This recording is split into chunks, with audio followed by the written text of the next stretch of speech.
Welcome to IWMW 2017, the 21st Annual Institutional Web Management Workshop. Our theme this year is It's the End of the Institution as We Know It, and We Feel Fine. The full programme for the event can be found at IWMW.org. We will be live streaming all of the main plenary sessions thanks to our sponsors, TerminalFOUR. We very much welcome questions from our online audience, so if you have a question for any of our speakers, please tweet it to @IWMW Live and we will ask it on your behalf during the relevant Q&A. Please join the conversation on Twitter using the IWMW17 hashtag. You can also join the community's HE Digital channel on Slack at he-digital.slack.com. Thank you for your attention. We now go live to King's College at the University of Kent for today's first presentation.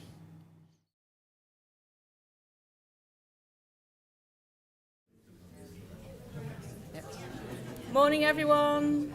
How are we? Before I hand over to Marika to chair the session, I'm going to announce some prizes, of which there are many. So I'm going to start with People Bingo, an overwhelmingly low response. But I'm sure you all chatted to everyone, so it was fine. So first prize goes to Cat Husbands of Glasgow. Yay! So you get to choose a book, so come and see me in the break.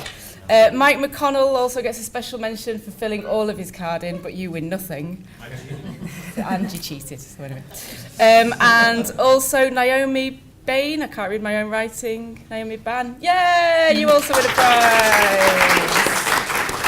See me in the break. Caption competition winners. They were some really good ones, I have to say. They made me chuckle. So I'm going to give away 4 prizes. My writing's terrible. Caroline Gameson for Artistic Flair. Yes, you win a prize. Oh no, what does that say? Oliver and Table. For multiple song lyrics. That was excellent. Matt James for mentioning the Backstreet Boys. That just gets a prize, just because. And Rob Fowles, you actually made me LOL. So you get a prize too. And I will take photos of them all and put them on Twitter. So come and see me in the break. All you lovely people. Thank you. Thanks, Claire. So everyone all right? Yeah? So who got off campus and went to the cathedral yesterday? Whoa, I'm impressed. We're a cultured bunch. Who got off campus and went to the pub? Okay. And who didn't get off campus at all? Okay, right, fair enough. Oh, good. Okay, so I'm Marika Guy. I'm from the Quality Assurance Agency for Higher Education. Everyone's probably confused, but we're a bit like your friendly regulator. So, yeah, I don't know if that's the party line, but I'm going with that. I don't know anybody knows that kind of area or know that everything's just been thrown in the air recently anyway, so it's all a interesting times, this is the way they keep sort of talking about it, but yes, who knows what we'll be doing in the future. But we have a session this morning which is around, it's the end of the institution as we know it, and we feel fine working with the wider sector, I think. So yeah, so we've got 2 speakers this morning and I'm sure that you will really enjoy hearing from them.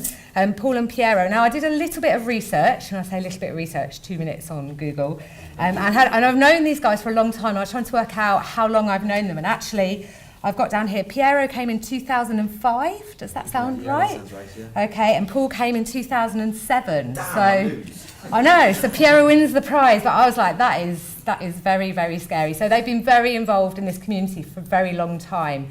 So when they're outside the sector, or the wider sector, they're actually very in the sector, I think, which is, but I think they've got lots of insights for us and they will be able to share those with you. So Piero is starting off, and so everybody will know him from TerminalFOUR, where he's the CEO and founder, and he's going to be talking to us about 5 conversion techniques that higher education can learn from e-commerce. So looking forward to this. Thank you very much.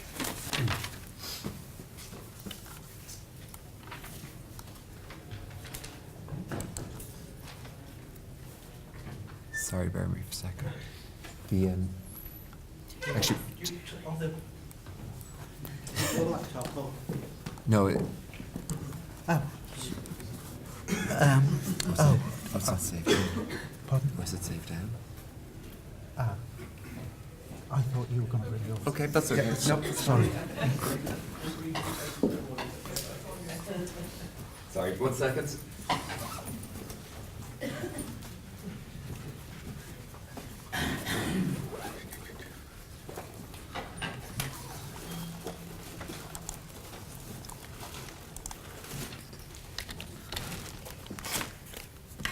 Are you going to do it? Yeah, I can do that. I can start talking while I'm setting up as well. Thanks to everyone. Thanks, Brian. Sorry, when I emailed it over, I thought it might be going onto the machine, but I hope this should only take a second or two to set up.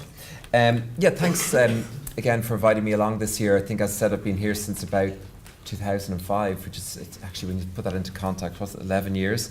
But I think one of the key things that we've been doing is, in that time, we've really started to focus a lot on, we really now only focus on higher education. So from that, what we've actually been doing is trying to learn from a lot of the work that we do around the world, you know, what's actually working and what's not working with a lot of the other different universities in relation to their conversion techniques. And that's what I'm going to talk about today. I think, just if you can bear with me just for 1 second. Well, it's a race. We've got to get a prize. The first Just person see, gets I right. don't think I have the right connector, I think, here. But I can, you have it there, is it? HDMI cable. Do you have the little tiny HDMI?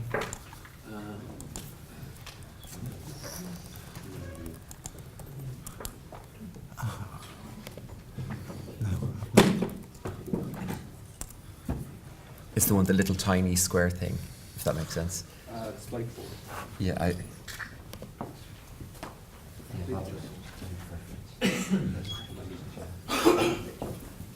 Perfect. Go first. no, it's okay. I think I'm all ready to go. If I can just, where does this plugs in? Here, I presume. Right.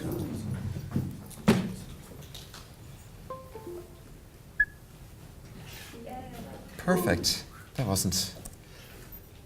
That's the worst start to a presentation I've ever done.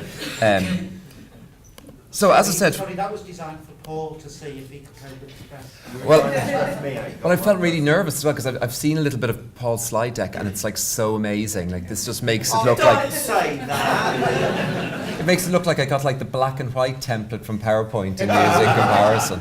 But yeah, as I said, I mean, we work across the whole sector now. We work in about 200 universities. Nothing I'm saying here is a commercial pitch, obviously, for what we do. But what we are doing is we're working with so many universities now. Some of them are, like many of you here, are just having struggles trying to manage all of the sprawling number of websites across their campus.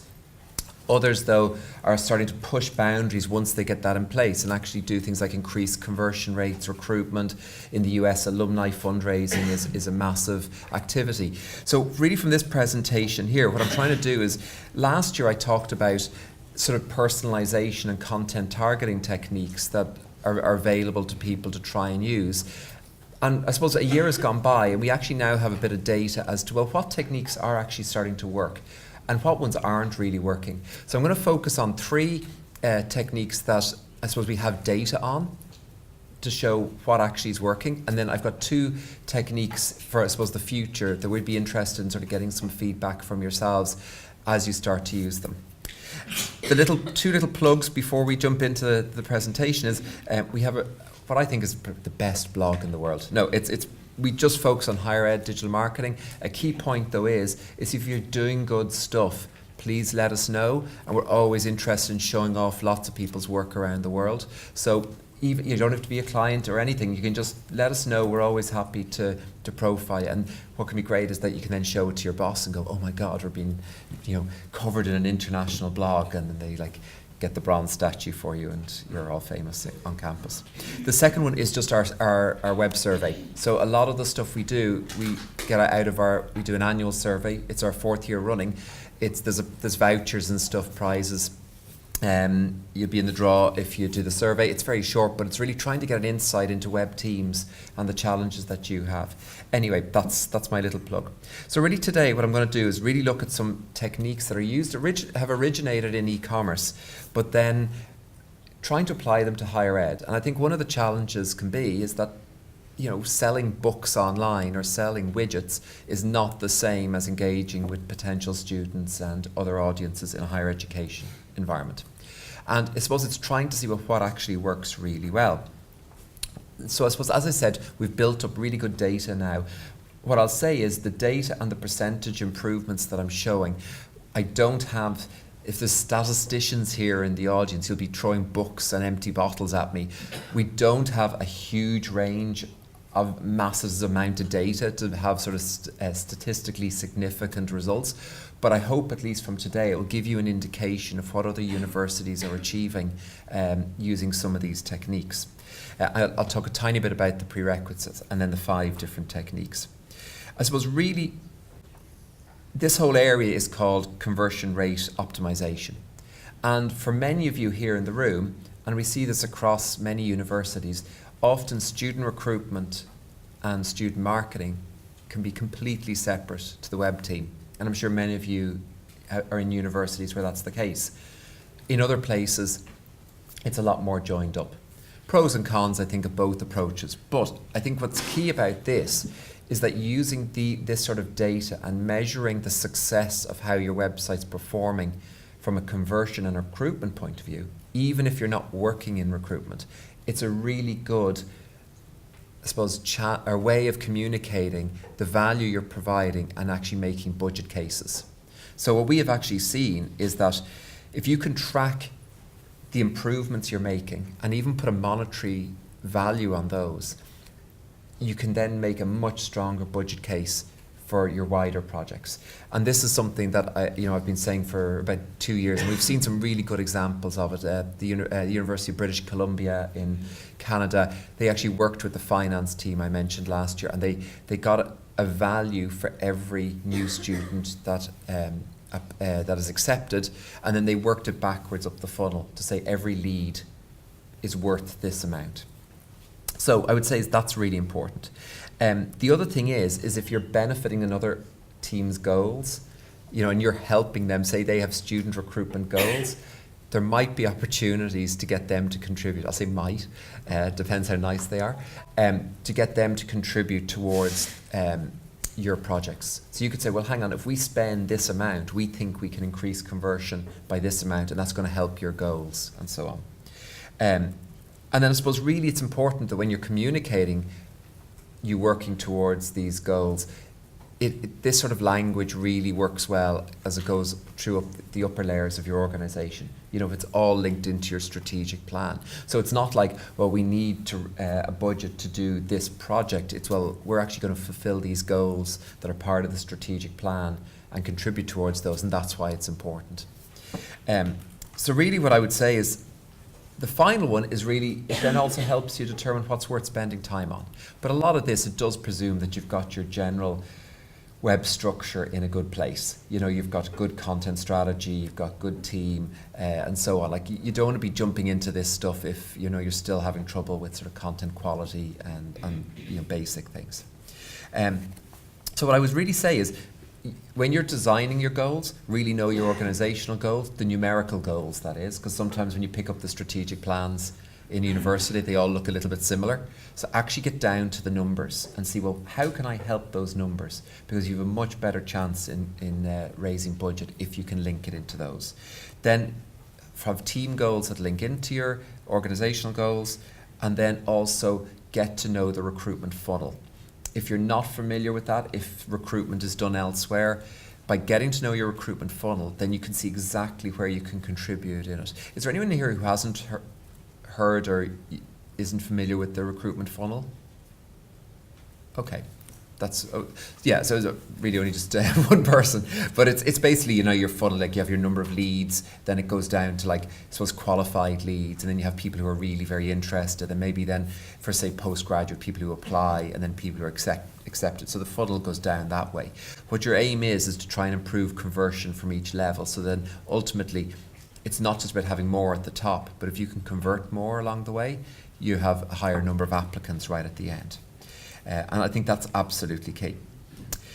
So what I'm going to do is, really I suppose a lot of this, of what I'm going to talk about, there's some prerequisites. You need to have effective tracking in place. And this isn't just Google Analytics. You need to have your goals set up. You need to have proper, as well, attribution to know exactly where people are coming from. And this is the tricky one. This is the channels that they contacted us in the early days, and then they were accepted right at the end. And that can be very tricky to get that whole attribution the whole way through, because obviously you don't get the full flow. It's not like that journey happens on your website the whole time. And it's also a challenge for online shops as well, or even physical shops. You might have done research online and then you walk into your Currys or your Dixons and buy the actual thing. And really the conversion funnel. And what I would say is that you need to be familiar not just with there will be many types of funnel in your organization. How you're targeting, say, postgraduate students will be quite different to sort of obviously how you target undergraduate. And almost having a dashboard where you can see this data and measuring this is so key. So what I'm going to do is look at a couple of different ideas of things that are happening. Some of this you might be doing. If you are, I'm really interested in knowing as well, and particularly at the end, if any of you would like to talk about some of the stuff you're doing. But I'm really interested in, I've got some percentages we've experienced with some projects in terms of improvements. What I would definitely say is we'd love to know what improvements you guys have had and what techniques, because it sort of helps us help our clients focus on the stuff that's going to get the best return. One of the examples I'm going to really talk about today is it's part of the University of Massachusetts in the US, in an area called Dartmouth, right down the south of Massachusetts. If you're sort of going towards Martha's Vineyards, it's a sort of a dodge. No, okay, there's a live stream actually. Sorry. So it's a lovely, beautiful area right at the bottom of Massachusetts. Really great, lovely place. But this is the law school I'm going to talk about. So, they didn't come from a great place when it came from online marketing. And obviously, they have a good web team and good ideas. So we used this as a good example. And also I want to try and pick an example that might be less familiar to you, so you could at least, it's not a story you've heard before. But the ultimate result was, through a number of about 8 different things, we got the conversion rate. So that's the number of inquiries, up by 300%, literally within a tiny amount of time. And they did a talk at our user conference over in Boston, and it's just fascinating stuff. And it was all fairly straightforward. So I'm going to use some examples from this particular one. But from this, it's just been fantastic, because with these results, everybody in the law school is really chuffed with the results. It's now starting to ripple across the university, and it's raised the credibility of the team in delivering not just really good web projects, but actually really good results overall. So the first thing I'm going to talk about, we use some techniques here in terms of personalization and content targeting. So I presented on this last year, and I talked about things like there's lots and lots of different techniques that you can use, from geographic targeting to actually some subtle little things. I'll talk about some of those here. So one of these, I tried to come up with a little key of little coloured arrows, but I'm not sure it's going to work, so I'll just explain it to you in plain English. So these are the sort of general types of personalisation techniques that people are using. So geographic makes sense, obviously someone coming from a different place.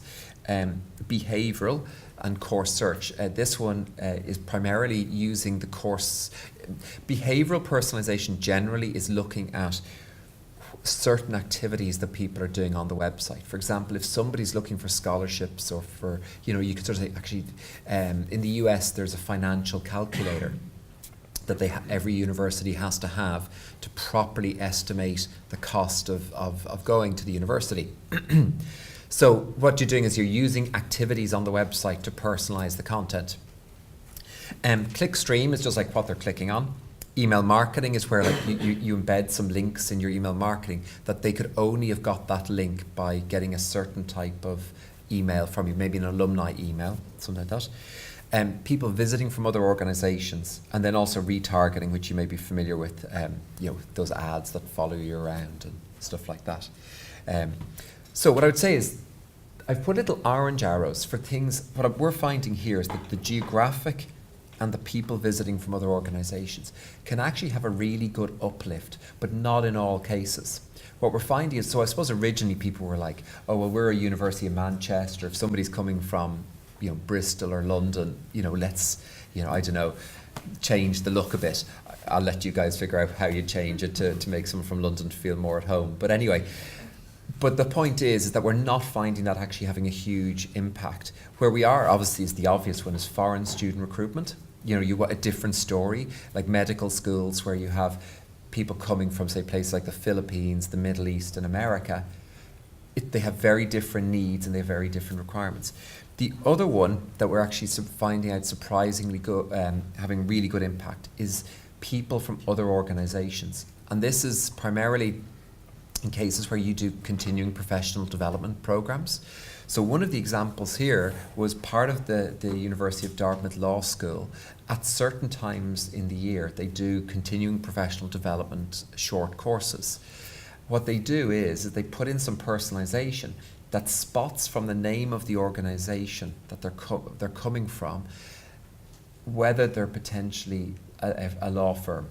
So it looks for, they firstly have a list of all the law firms in Massachusetts, and then they look for certain patterns. So you have, I think it's LLC, I think is sometimes a limited like partnership type thing. So they look for certain phrases in people visiting their site. So they're not, if someone's coming from a law firm, they're not going to talk about that much about undergraduate. They're going to talk about some of these continuing professional development programs. And that can be really helpful. Another one is, from a particular school. If you want to target a particular local school. Another one example is for recruitment or people transferring. If you can see that they're coming in, one of the variables you can see is the organisation who owns the IP address that they're coming from. Now, of course, it could come up as, Virgin Media or whatever if you're at home, but it could come up as a university. So you might have a different piece about like transferring or maybe job opportunities if you're coming from another university. The one that's having a really big improvement, though, is using course search as your means to actually drive some very basic personalisation. And we were chatting, I think, on the first day about sort of like how do you even start thinking through some of the personalisation. You can sort of get stuck in. You can start thinking about it too much and not actually doing it. I would say the first thing to try and do is link it into course search. Because that's where they're telling you exactly what they're interested in. They're telling you exactly whether it's undergraduate, postgraduate, and then what course topic area that they're interested in. And just use that in a subtle way to increase conversion. So the e-commerce average of using personalization on a website is about a 19 to 20% improvement in conversion. We're seeing it much higher in higher ed, but particularly in this example is using course search. We're seeing it like 30 to 40% because and it's typically the problem is when people come back to your website, and particularly if you're a university that has a really wide range of programs and degrees, it's always the medical school or always the business school that seems to sometimes take over the stories. But this way you can say, well, actually, I know they're interested in textiles or art and design. I'm actually going to introduce photography that's a bit more relevant and help they feel more connected to. And then it's things like, for example, I know they're interested in engineering. So I'm going to say, we're organising an engineering open day on this day. Would you like to come along? As opposed to sign up for our general open day. We're having slightly extra levels of conversion there.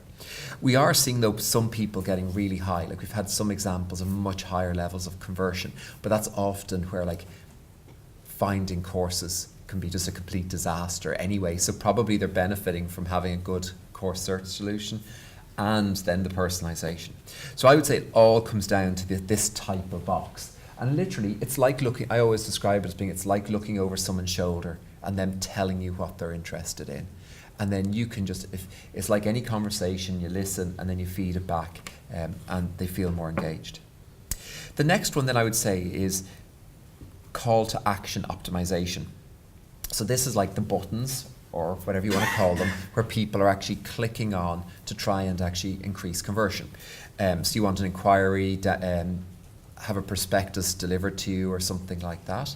I would say some universities say, for example, like just having the PDFs is downloadable. I would say try and collect even a little bit of information, like their email address or first name, last name, email address, just so you have some sort of data to show, you know, maybe who they are, because then you can always fill in their profile a little bit later on.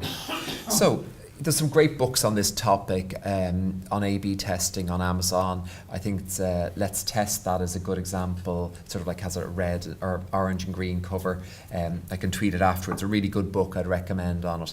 So what we're finding is in higher ed, what's having the most impact is colour placement and reducing friction. And I'll talk about friction in a moment. The wording less so, because maybe that's just a thing in higher ed that like it's pretty obvious. It's not like in e-commerce you're trying to really strong arm someone into making a purchase. Like they're probably coming there with a purpose of wanting to get extra information anyway. And I think there's two parts to this. In the case of the UMass law, they really upfront, they actually had very strong, and I zoomed in a little bit here, but it's basically, you can see there the call outs are really strong. Like they're there when you get into the homepage.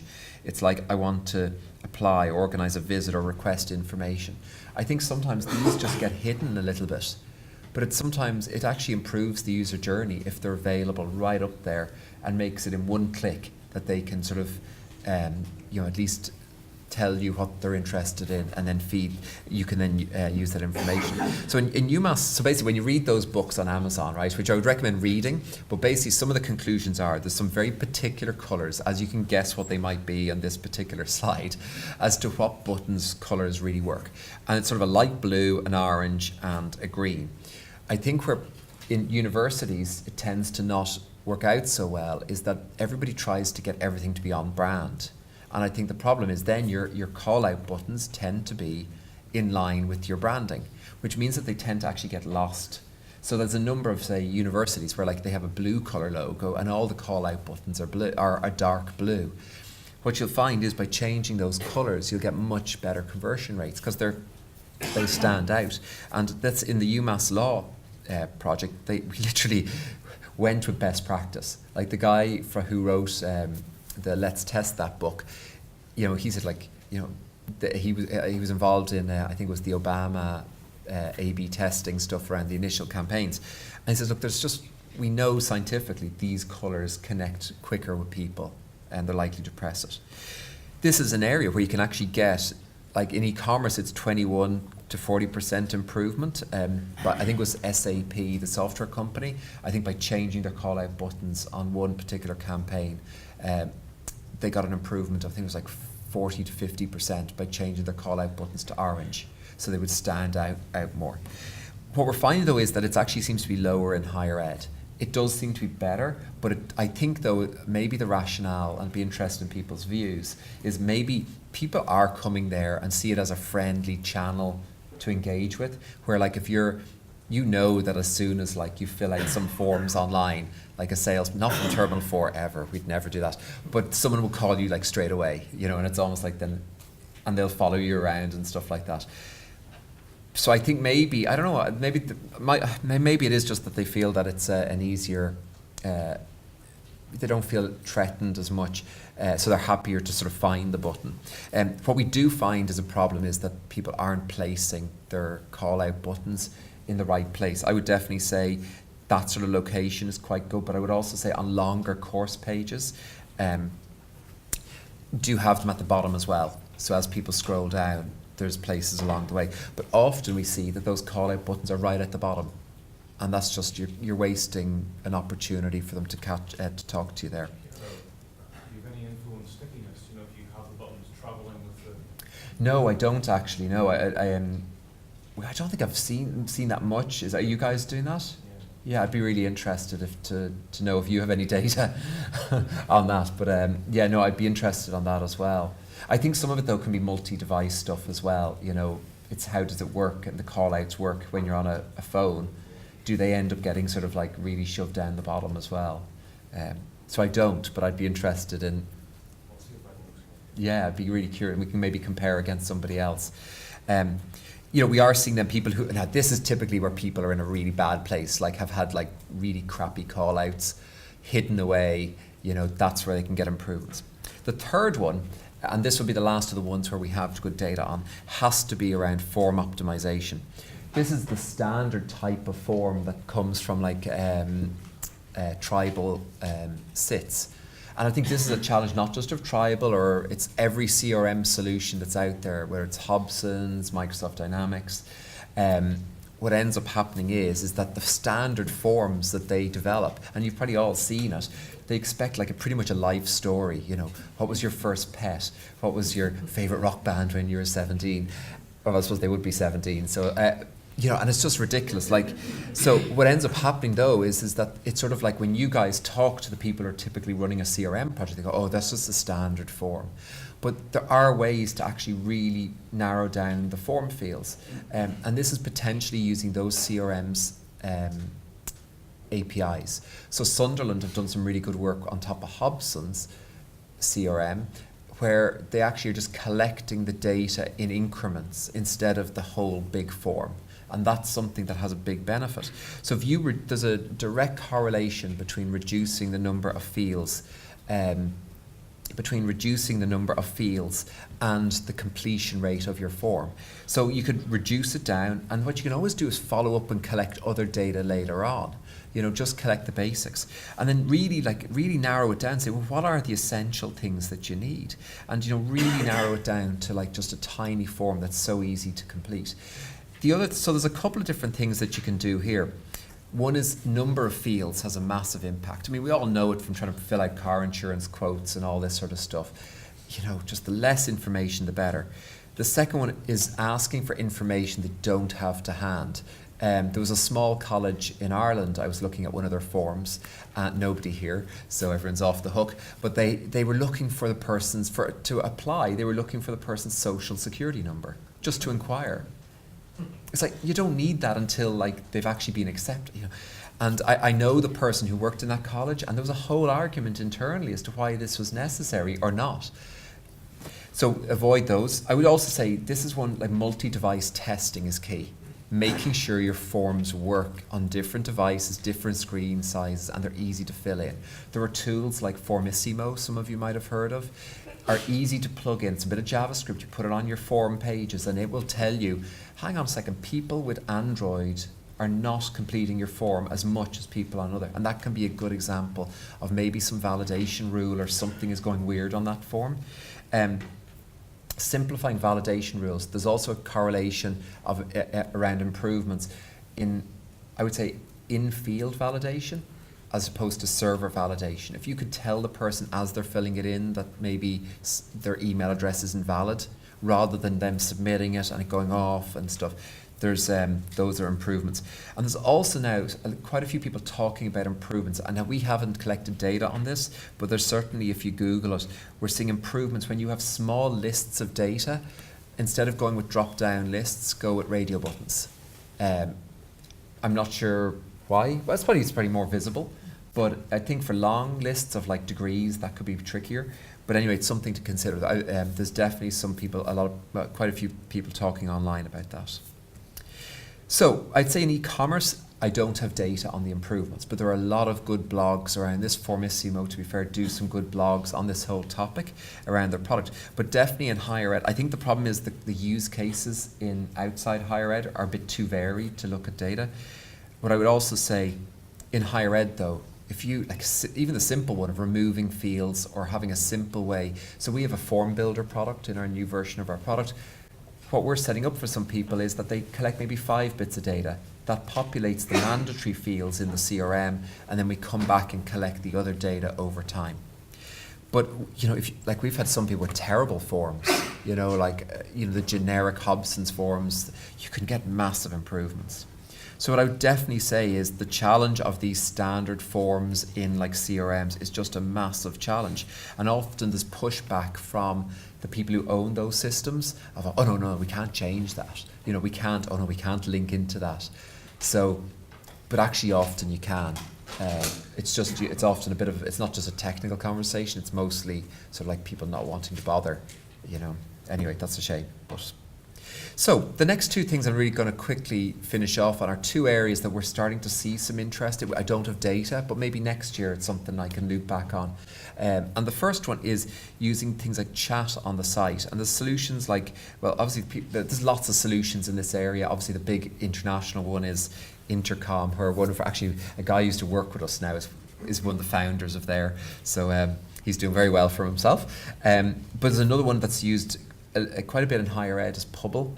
But so we're actually seeing some improvements, particularly with foreign student recruitment, wanting to ask questions online, and they find it more comfortable chatting an online chat rather than like on a telephone or in person, maybe because it's like the translation function. So the things to consider around this are, you know, what time zones do you manage this, and how does that work in terms of your team? Do you only do it for certain target markets? Do you have it only running for certain maybe areas? What languages? Is it just English, or do you try and, because maybe you might have parents who might have questions. And then I think the challenge here though is tracking it, saying, I know somebody engaged with us using chat, and did that actually improve them applying in the end? I think that can be a bit of a tricky one, and sort of linking the data through to your CRM.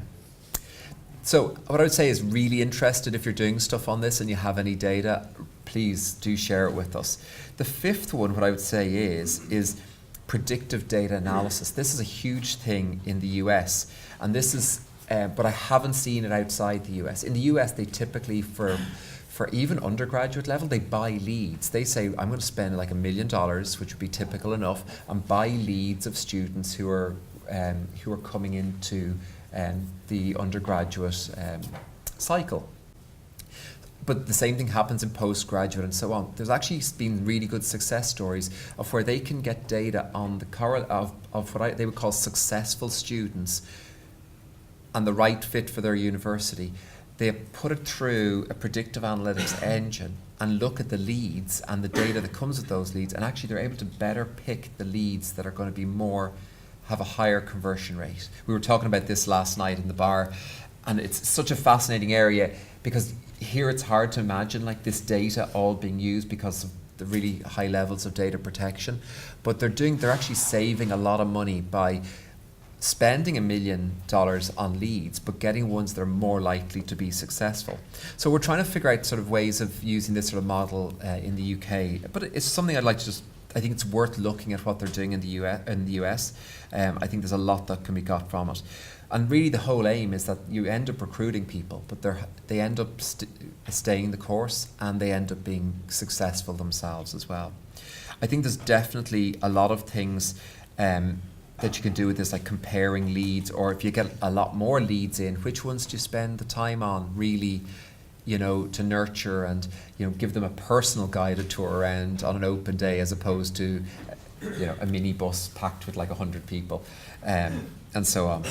So I think, yeah, there's also debate as well. They're saying, like, are the predictive analytics engines in picking the leads and you spending more time with certain students, is that sort of alienating people who maybe don't fit the model but actually would do very, very well? Anyway, I hope that gives you some ideas anyway of things you could play around with, and certainly if you've tried any of these things, you can, we'd also love to hear.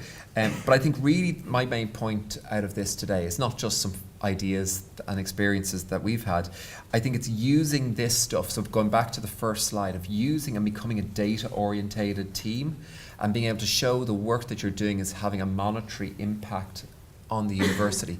It's a very strong piece of making a budget case. You know, yes, there are things you can highlight in terms of risk, CMA, accessibility, you know, reputation, but actually having numerical values around leads and stuff like that it's very convincing. And I think that's something that you can definitely take on board and take away from this presentation today. Thank you very much again, and thank you Brian and Claire and everybody for having me here today, and very happy to take any questions, or if anyone has even any comments about any of this sort of stuff, I'm very happy to answer any questions, if that's okay.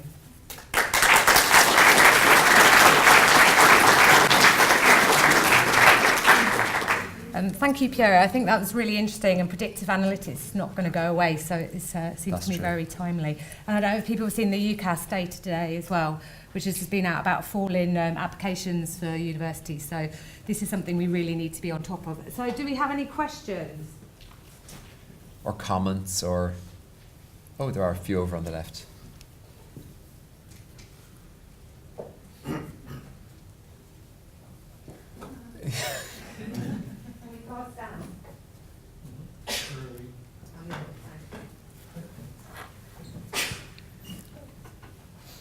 Hi, I'm Jenny from Cardiff University. That was so interesting. That's so, I think, where we feel we should be right now. How hard do you think it is? The thing that terrifies me is because I think if you think of this customer journey, there are so many device touch points now. Like how in terms of, because obviously we can look at where we can optimize conversions, we can think about those key touch points and really kind of optimize those bits. Because it's like a multiple device buying journey, isn't it? It's like people switching from desktop to tablet to mobile. How are we going to measure that? Yeah, I mean, that's just very hard, and even in e-commerce, there's real challenges around that. I mean, in some cases, you know, people are using Chrome and stuff starts syncing across their devices. Fair enough, but you're right, though, you can't really track the real. That's why I think it's important to even capture very basic information. Say when someone's downloading a prospectus, and if you can use, if say you're just capturing their email address, and you're saying, I'll email you the PDF prospectus. By at least capturing a little bit of data, you can link the journey. But they have to have done, say, filled out a little form on their mobile device and on the desktop, and then you can sort of link the profile and get a common view. You would typically, in Google Analytics, you'd scramble their email address up and use that as a key to link that them as a visitor. But it is very hard, and like, I mean, at conferences in, like around insurance and the travel industry that use a lot of these tactics, it's very hard. You know, when someone clear out their cookies, nothing you can do. I was saying there's so much more advanced now. I think if you look at the e-commerce sector, they have so many more kind of add-ons that allow them to track people across their entire journey. And I wonder, you know, you can use like a ghostery on your browser and you can check what people are using to track you and what kind of little add-ons they've got. And I think when you compare universities, it's interesting to see how low our numbers are in terms of what we're using to get the data tools to follow the journey than what commercial companies are. And I do think that perhaps that's the way we should be going. Yeah, like I think there's a real flip that needs to happen in higher ed of being more. I think so many people are trying to manage, have a big weight on their shoulder to managing lots of. We have one university's managing 3,000 websites, you know, which is just ridiculous. Like, and they have a small, relatively small team, and the same with University of London yesterday. You know, it's like small teams, big numbers. So the problem is I think there needs to be a flip where it becomes a bit more data orientated and all about the user journey and the user experience. But it's very hard to see the wood for the trees if you're just really stuck in the day-to-day. So yeah, it is a sort of I think data is the best way to even convince people internally that this is important. You can show improvements, do tests and try things out, and it's very convincing when you've actually got data to show improvements. And make them give us more staff. Yeah, exactly. Show them the ROI and be like, hey, look what we could, you know. Yeah. But that's exactly it. And if you talk numbers, then it's not just like, oh, we can have a nicer website and it's to be more beautiful pictures and more smiley. We can afford more smiley students on our homepage. If you know, it's actually data. Like, you know, if this is really important. Like the big one in the US is alumni fundraising, because there's a direct correlation between when we put an investment into, you know, AdWords or social buying or other techniques, and what's the return going to be. It's sort of thinking that way. You know, when you go into e-commerce places and look at their offices, they have all these KPIs up on their wall. They can see like the average shopping cart abandonment rates, their average shopping cart value. You know, it's getting into a numbers way of thinking, and that can really help you get your message up the line as well. And if any of you, by the way, are interested in me just popping into university and having a chat about this stuff, you know, forgetting about the other actual real stuff that we do outside, you know, but very happy. I love chatting about this, so happy to follow on any of these conversations. Quick final question for Piero. Hi, I'm Steve from Liverpool University.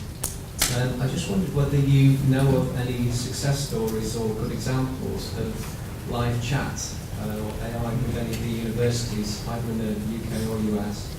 Yeah, I've heard some in the US use it. I've seen I won't say it's not widespread, and I think the problem is the staff challenge of like who's going to be available to actually man it. I've seen some people do live chats. The Pubble solution that we work with from time to time, they have a module which does like, it sort of solves that a little bit, but they have like a Q&A. It's like AMA for courses. So they'll get some of the people in who are the course owners and so on. They're running those. So I know a couple of universities who've done that, and I think it's worked quite well. I would say it's quite varied. I'm not seeing a distinct pattern, and I think that's maybe why it's not on everybody's website. I think it's something worth looking at, but I still need to I think the problem is manning it. Who's going to be the people who are qualified enough to be able to answer the questions in a timely fashion, potentially at different hours of the day. I found it really useful for other things like if I'm trying to deal with insurance or banking or something like that. It's valuable, but whether it's kind of starting to be the universities in anger. I think some of the challenge around this is that some of the questions and the answers, it's very useful for like short, easily solved problems, where you would call a call centre, and you know what ends up happening in some of these places is that they end up they're running lots of chats at the same time, so they're multitasking. But in higher ed, the question might be the answer might be a lot more protracted, and maybe that's the reason why it's not taken up as much. I'm really curious. Others, afterwards you can very happy connect with me. I'm happy to chat. I'd be really interested if you guys have done interesting stuff in that area. Okay, thank you very much. Brilliant. And we'll have to go to Piero.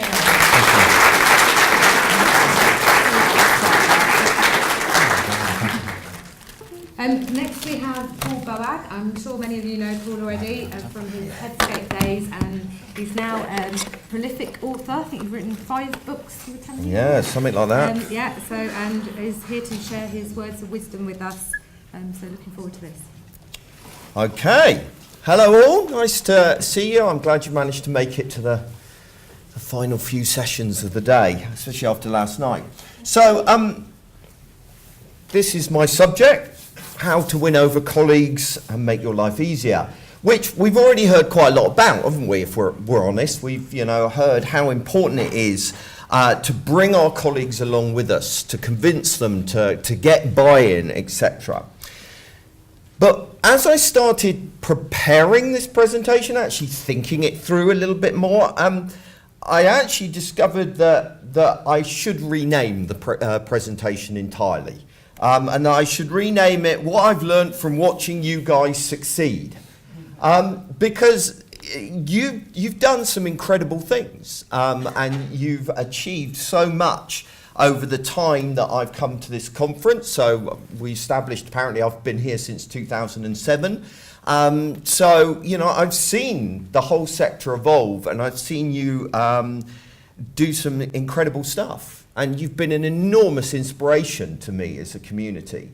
And I often use higher education as an example when I talk with my commercial clients. And you often think it's the other way round, don't you? That the commercial world have got it sussed, and you guys are the ones that are lagging behind. But the truth is, in trying to herd cats, which is what we spend a lot of our lives doing, you guys are the experts.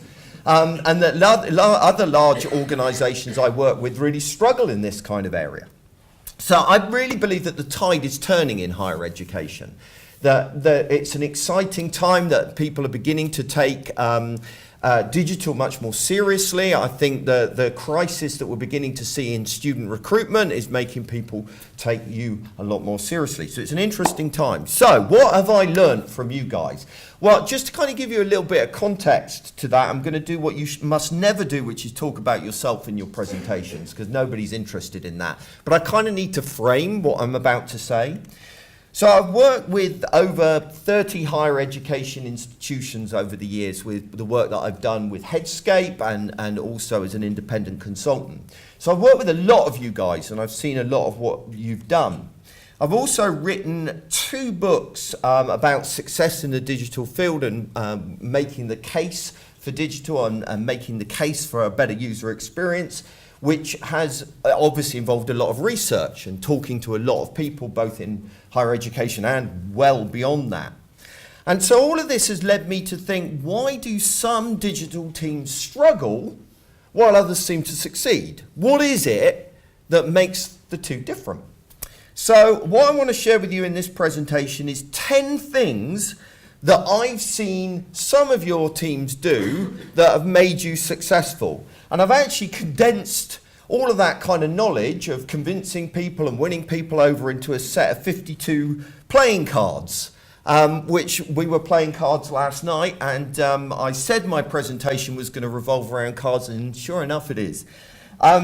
So I'm actually going to give you a link to all 52 cards at the end, all right? So you can see all of them, because I'm not going to go through every one of them, because, you know, you'd lose the will to live.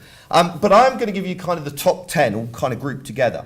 So the first thing that I see successful teams do is that they show rather than tell, right? So I think it's so important that if you want to excite management and colleagues about the potential of creating a better user experience, of making things a better, you know, using digital tools, you need to show them it. Because not everyone is good at wrapping their heads around this kind of stuff. You know, they need to be inspired and excited, and so you need a demo or a prototype or something to compel them. Something more than just a documentation or explanation. It doesn't even need to be perfect. It just needs to be something that inspires. So what can you do to make that happen? Well, one option is to prototype. But when we prototype, we need to prototype without constraints, right? Because we're surrounded by constraints, aren't we? Legacy technology, we've got, you know, compliance issues, we've got, you know, different departments and stakeholders and all these kinds of things.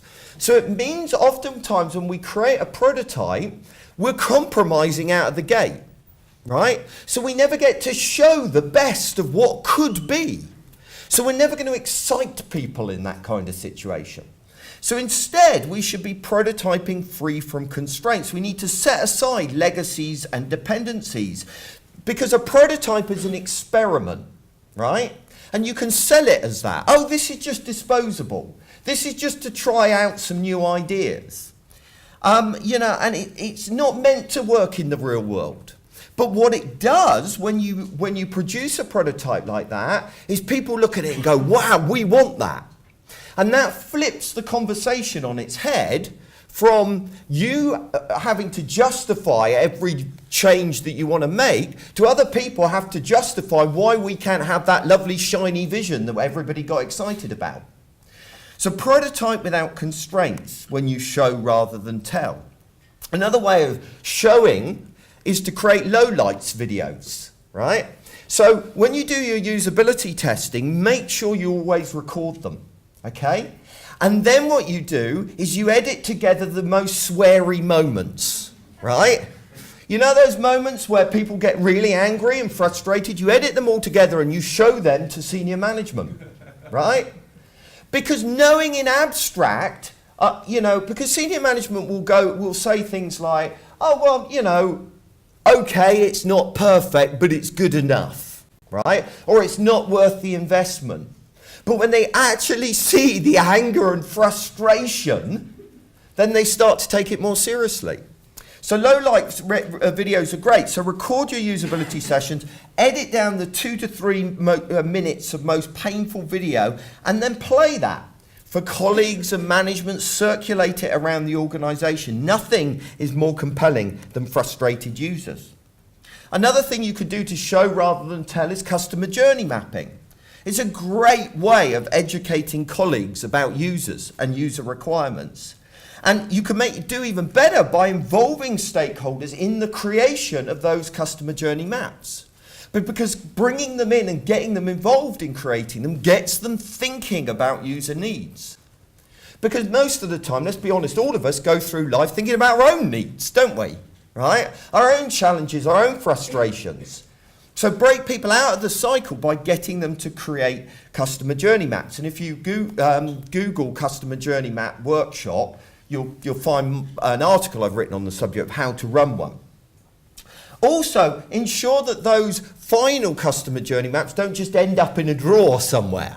You want to make them look great, and you want to put them up and show them around the office and inspire them. They need to go on the walls so that they inspire you. But when you're doing customer journey map, don't just map the current experience, right? Map the future. Map what could be, right? To get people excited, to get colleagues excited about how we could do things better. Map the future journey. One where the user experience is better, where the organisation is more efficient, where you're turning students away. That's the journey you want to map, because that's going to inspire people and get them on board. Another great way is obviously to refer to the success of others. Point out how improving the user experience, making use of digital tools can help companies succeed. Right? And these don't even need to be companies within your own sector, although there's ample, if you share with one another, which you have been doing, there's ample examples of that. Now, what will happen is colleagues will sometimes suggest that circumstances are different. Oh, that story you've told doesn't apply to us. We're the school of the business school, because the business school's always different, aren't they? They've always got their own specialty. In those cases, don't argue, but say, yeah, you're probably right. Maybe you are different. Let's do a trial and gather some hard data and start working with them. So that's showing rather than telling. The second is to focus on other people, on users, right? I've already mentioned this, haven't I? This idea that we need to look beyond our own problems and start looking to users. Take every opportunity to tell the story of the customer experience, because stories have power to grab our attention and put ourselves in the role of the protagonist. We're naturally drawn to stories. Stories are a great way of getting colleagues to imagine what it would be like to be a student. You need to make them realise the reality of being a student today, because most of them were a student 20 years ago or more. And it's very down. When I went to university, I got a grant, right? I was paid to go to university. I came out of university debt-free. So I picked a university based on the male-female ratio. Right? That's a totally different experience to a student today. I didn't really, honestly. I'm better than that. No, it's true. Okay, so how do we show them that? Well, suggest testing. Every time there is a disagreement about the best approach, say, well, let's test that. Testing's a great way of resolving disagreements. It also encourages a user-centric approach to solving problems. It suggests that it actually needs to become a mantra, right? Something that's constantly being said. Put it on posters and have it on the wall. So have this kind of testing mentality. But also make sure you're doing top task analysis, right? Because get your stakeholders to compile lists of everything they think users want to do on the website, and then talk to users as well and find that out. And instead of giving equal weight to all of those tasks, get user feedback. We saw that, didn't we? I think it was Andrew, wasn't it, from Dundee, who had that kind of drop-off in the tasks that people want to do. So top task analysis is a great way of showing stakeholders that what they're focusing on is not what users are focusing on. And then, of course, there are user story cards. So when a stakeholder comes to you saying, we want a mobile app, right, to promote this campaign, don't just take a functional spec from them, but instead say, well, what are the user needs here? Right? What's the user story? Who are you trying to reach? Begin your projects from a different premise. And the organisations that do this, the teams that do this, in fact, I expect a lot of you do it, do you? Put your hand up if you start with user story cards. Yeah. Isn't it a great way? Doesn't it work so well as a starting point? Another thing that is massively successful with digital teams I've seen are those that fixate on answering user questions. I see too many of our colleagues start when they write for the web, they start from the premise of what do I want to say, instead of what questions does the user want answered, right? So by researching those questions and beginning from the premise of the questions, it encourages colleagues to focus on them. And you might even want to build into your CMS, right? When someone goes and adds a new page to the CMS, right? You might want to add in a little thing at the top that says, what question are you answering? What user question are you answering on this page? Just to get them thinking about it. How else? Oops, I've jumped one there. If you find, and I've seen this done once or twice, and it really shifts the conversation, that if you start finding that the user is getting sidelined in the creation process, involve them in it. Put them in a room with your stakeholders. Run a workshop with both stakeholders and users. Not only are you going to gain the insights of users, which is great, you're also going to make sure that your colleagues are exposed to their needs. And I'm not just talking about hyper-engaged students either, right? Those that they always trawl out, the president of the student union or whatever. I'm talking about a normal student, right? The apathetic student. You'll have to bribe them, obviously, to get them in the room, but it's worth doing. It will change the dynamic. Another thing I've seen done is wireframing around audiences. This is a really great exercise. So you get your stakeholders in a room, and what you do is you get a big sheet of flipboard piece of paper and you fold it in thirds and then fold it in half. So you've got 6 collaboration. Organisations that get that you need to collaborate. To spread a culture of user experience beyond your team, you need to embed the client in the experience. You need to get them working alongside you. And those that I've seen of you that have done that have just done such a stunning job, and it's made such a difference. Some of you have been running design sprints. I don't know whether you've come across these, but they're a great tool, a week-long exercise where you get stakeholders in, you prototype and create stuff together. We also need to be educating more as well. And I see some of you are doing such great work in this, going out there, sharing what you've learned. We often think that our job is just to build products and services for users, but there are some of you that are getting the fact that you can't fix the user experience alone. And I really see the tide changing on that. And you're getting this. This has been amazing, since I've been here in 2007, how much that's shifted.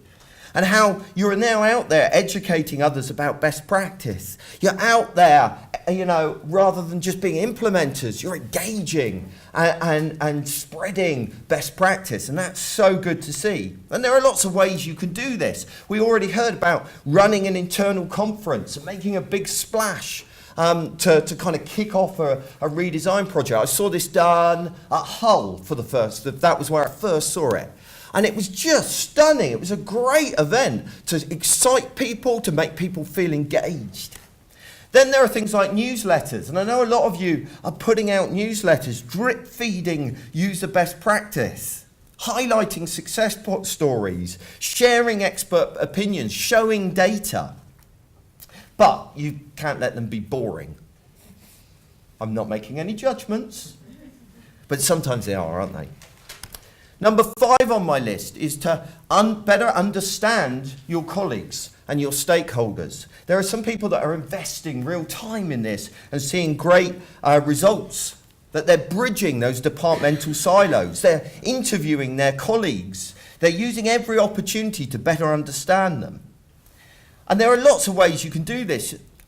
Once you kind of know what people's problems are, right, what they're likely to say, you can start preempting them. So if you create a great user experience and you know you're going to do something that someone's going to object to or have a problem with, don't hope that they won't. Instead, preempt the issue, bring it up, and because once people have stated an opinion about something, they're rarely going to back down. So by preempting the issue, you give them a chance to change their minds.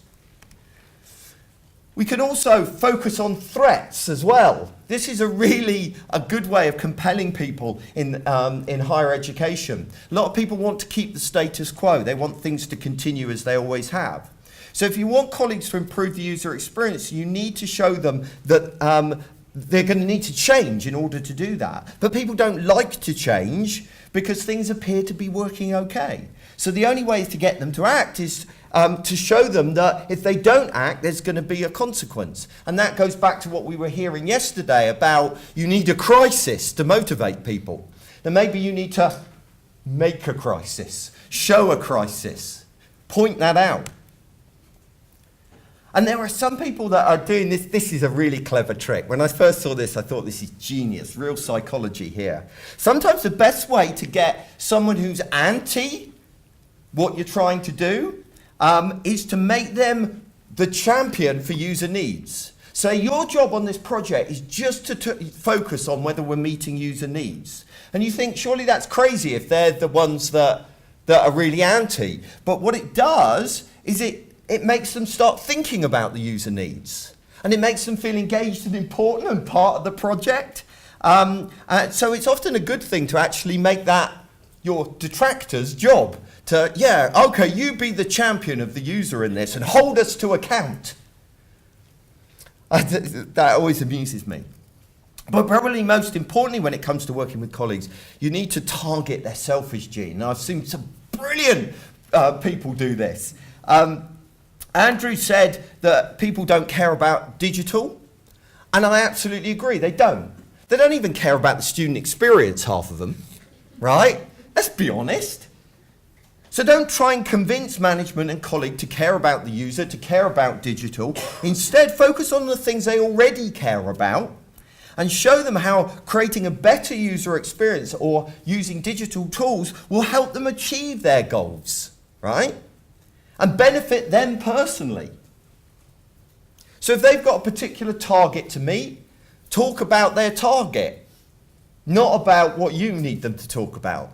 And there are that's you know, some of the best digital leads I've ever come across get that idea. They never talk about digital. They never talk about the user experience. They talk about the needs of whoever their stakeholders are. Number 6 is the really best digital teams that I've seen rely on data. And we've heard loads about that. Andrew said that I didn't like Excel. I don't, but I do like data.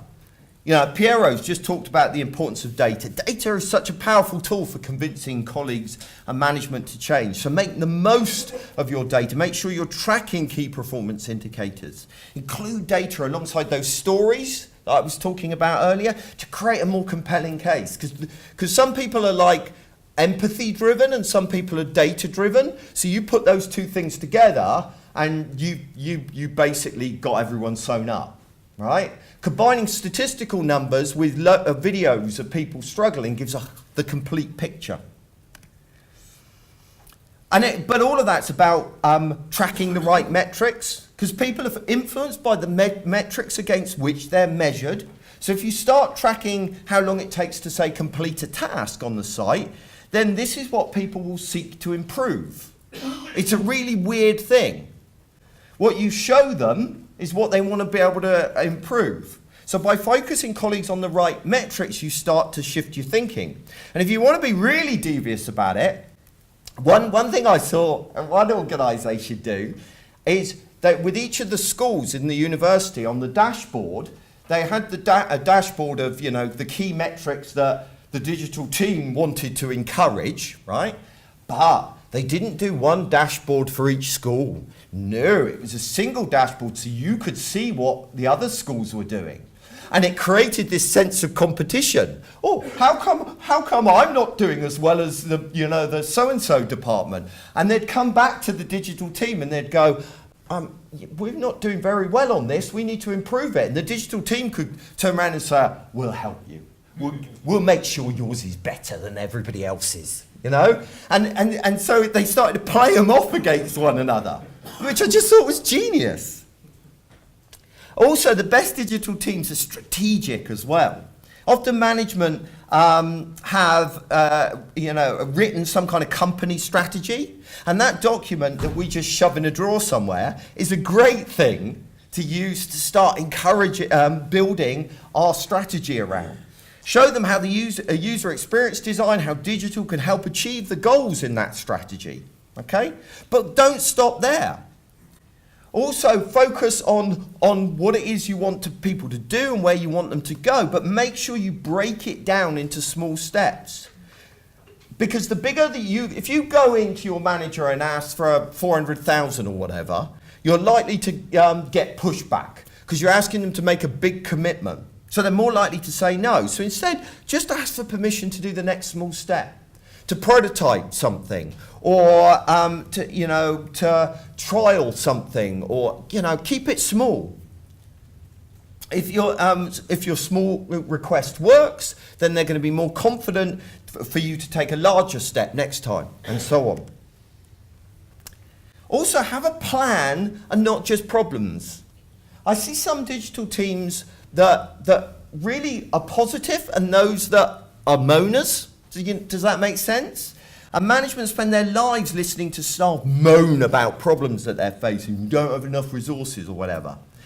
Don't be that person if you want to see change. Instead, after pointing out the challenges, and it's okay to do that, make sure you offer possible solutions. Then all management need to do is say yes, which is a lot easier than having to think of the solutions themselves.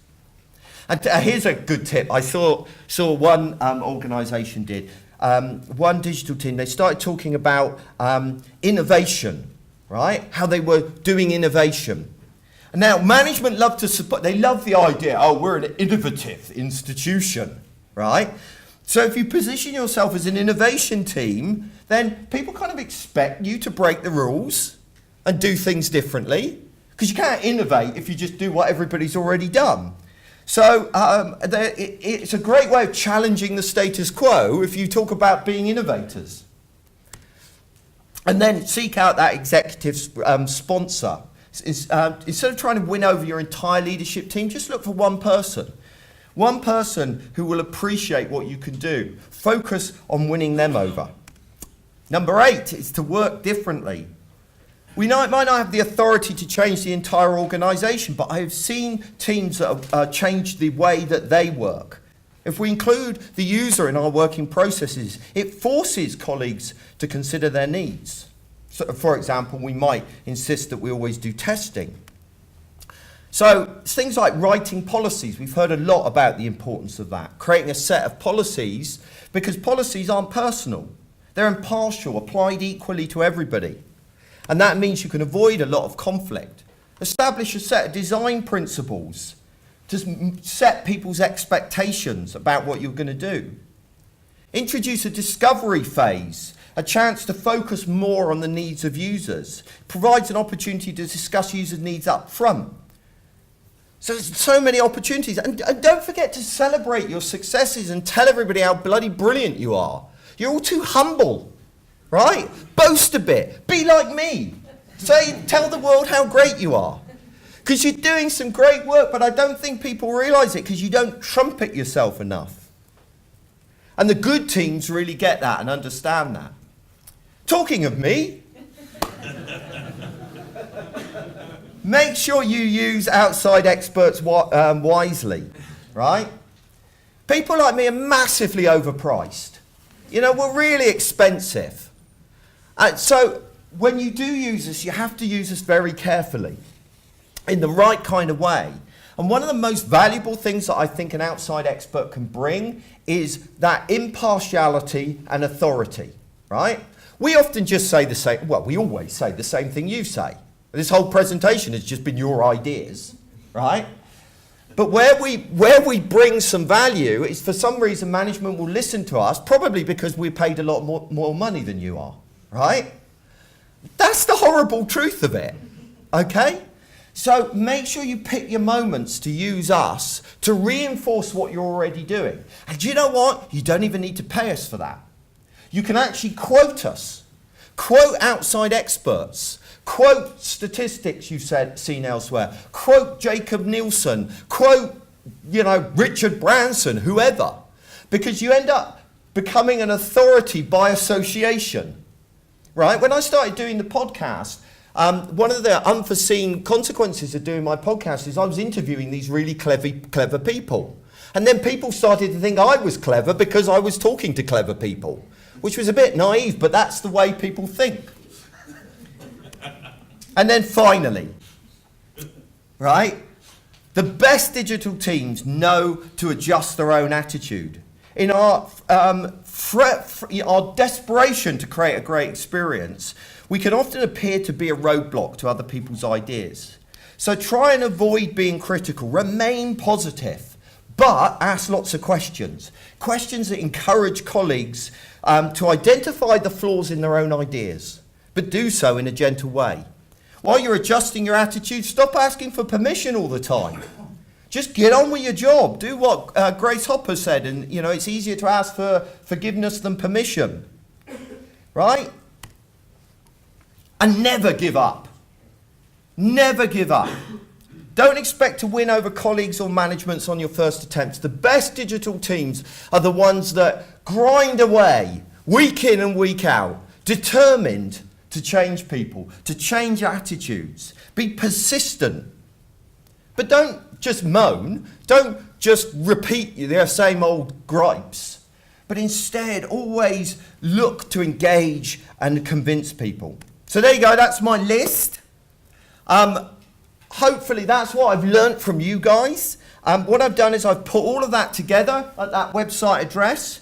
So you can download the complete set of cards. There's also, I put links to a load of related articles for you as well, of stuff, which digs into it a little bit, in a bit more depth. And you can buy the book and you can get physical cards if you want to as well. But the PDF of the cards are for free. So that's pretty much it. Thank you. I ran a bit long, didn't I? Thank you, Paul. There's a lot of people going on into a lot of that. I know there's some really top tips there. And yes, top trumps as well for a good finish. Have we got any questions, quick ones? Sorry, I ran a bit long. I do Yeah, or that. do you just want to sort of get in the break, maybe? You just want your break, don't you? Yeah. A couple of things for them. Can the speakers for the next session come down and see you before you start? And watch out for feedback forms. There'll be some links to that coming out. There's a water bottle here that belongs to somebody. If somebody wants to claim that. Claire, what time will be back? 11 o'clock. Okay, so you've got a bit of break for the last session. Thanks very much. And we'll follow up a hand over to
For the devil sends the beast with wrath, because he knows the time is short. Let him who hath understanding reckon the number of the beast, for it is a human number. Its number is 666. Hello, everyone. Those of you who were paying attention first thing on the first morning may remember that Brian, who's a big fan of statistics, pointed out there's been 666 speakers over the duration of the conference, and it's 21 years, and I am the 666th speaker. So if anyone messes with me during this presentation or during any of the subsequent presentations, they will face the wrath of the fork. There was actually 667, but we had to drop the one from UCAS. Yeah. So you could have your entrance. So you got me instead of UCAS. Say that online. I've some businessy announcements to make. First of all, we have a number of competitions, again, prizes to reward. I'm going to start by rewarding the top Twitterer. And it won't surprise you to learn that it is yet again Rob from Dundee, the man with 6 hands and 3 devices. Rob, if you want to come down at some point and help us out to one of the 2 remaining books. And I'm going to hand over to Claire, who's going to do some more competition prizes. The last bit of organised fun. Right, so the music quiz winners were Southampton. Is there anyone from Southampton? Yeah! Message me your team members and I will send you the prize. Okay. Best team name was Squiz Paid for the Sausages. Who was that? It made me laugh. Is there anyone from Squiz Paid for the Sausages? Maybe Squiz themselves. Maybe Squiz themselves. Oh well, and there's an extra prize. People of Kent picked around. It was a tie between 3. So I did a random draw and the Cross Kings won. Is there anyone from the Cross Kings? Oh God, I've got a load of prizes left. Never mind. The logos at the conference dinner, the Anti-Marauders. Anyone from the Anti-Marauders? Yeah! Message me your deets and I'll send you a prize. Music quiz winner's done that one. General knowledge round. It was a 5-way tie. This was one from the conference dinner. And it went to the tie break. You know, there's a tie break thing at the bottom. And Queen's College won. Who's from Queen's College? Weird. It was Queen's College. Oh,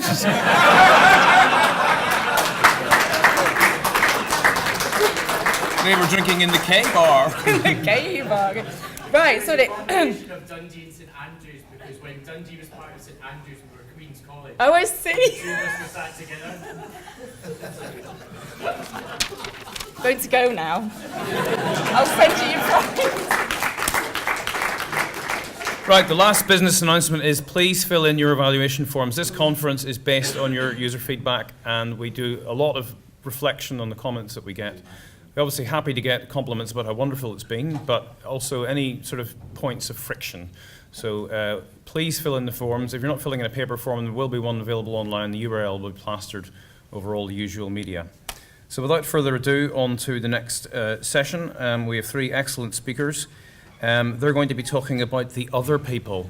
So not people who work in professional services, marketing, IT and comms, but in order of appearance, the community at large at Edinburgh, academics and researchers, whoever they may be, from Chris Guttridge, and finally from Lincoln, Tom Wright, speaking about students. So I'm going to hand over to Stratos, who's starting off. He comes from the University of Edinburgh, and he'll be speaking about how Edinburgh are inculcating a community at large. Stratos. Should we go over time? Try not to. Thanks, Mike. Hi, everybody. Do we need to change the... Oh, I think money swap. Just swap to the...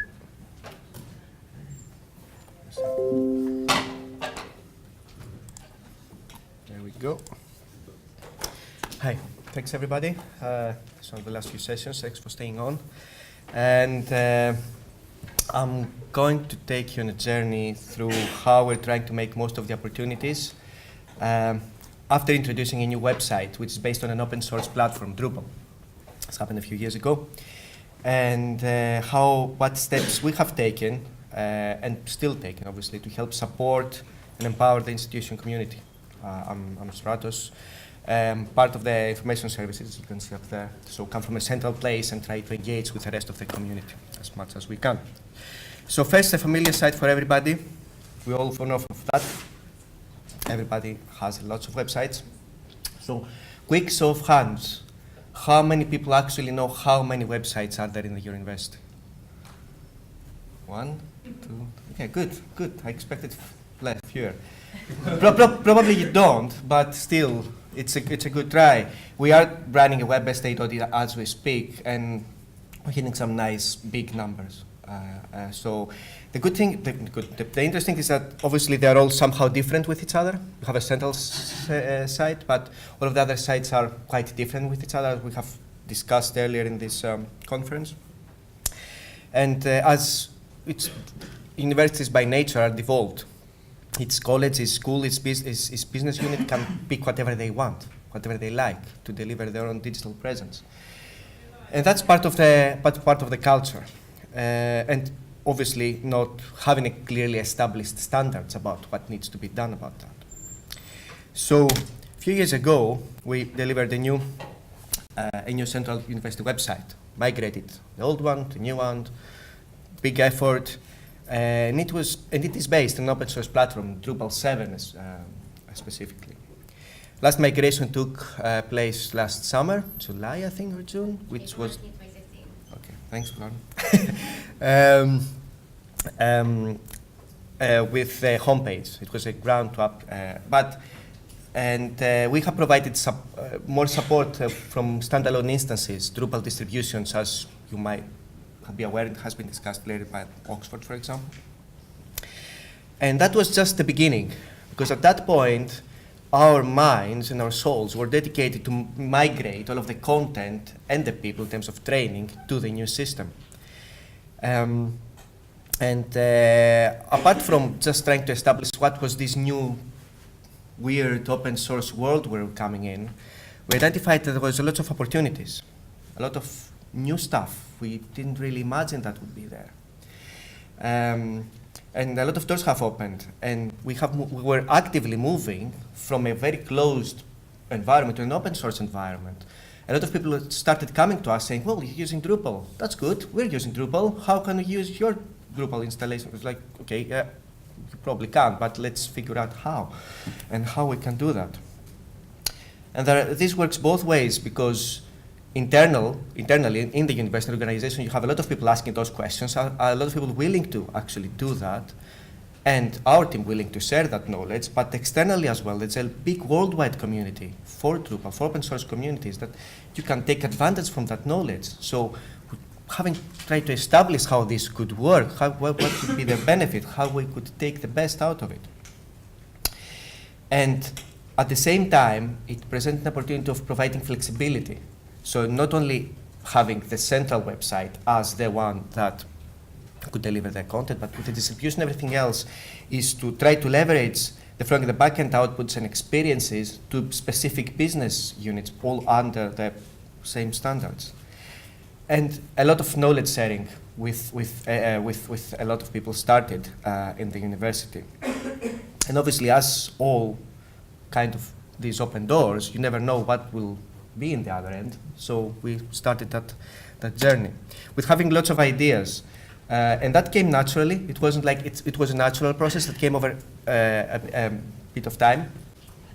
And we started having some what-if enthusiastic moments in terms of how we can better share what we are going to do with the central CMS, so that people can know what's happening, what's coming to them, how we can publish a service roadmap, how we can actually let them see and they can understand when would be the right moment for them to come in, and how they can help us prioritize those features in the best way possible.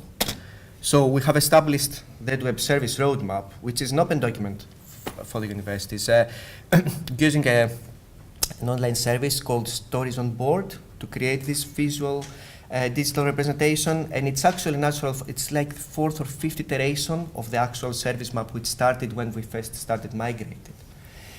And we're now in a, I dare say, a more mature stage of having deciphered what we want to represent in this roadmap.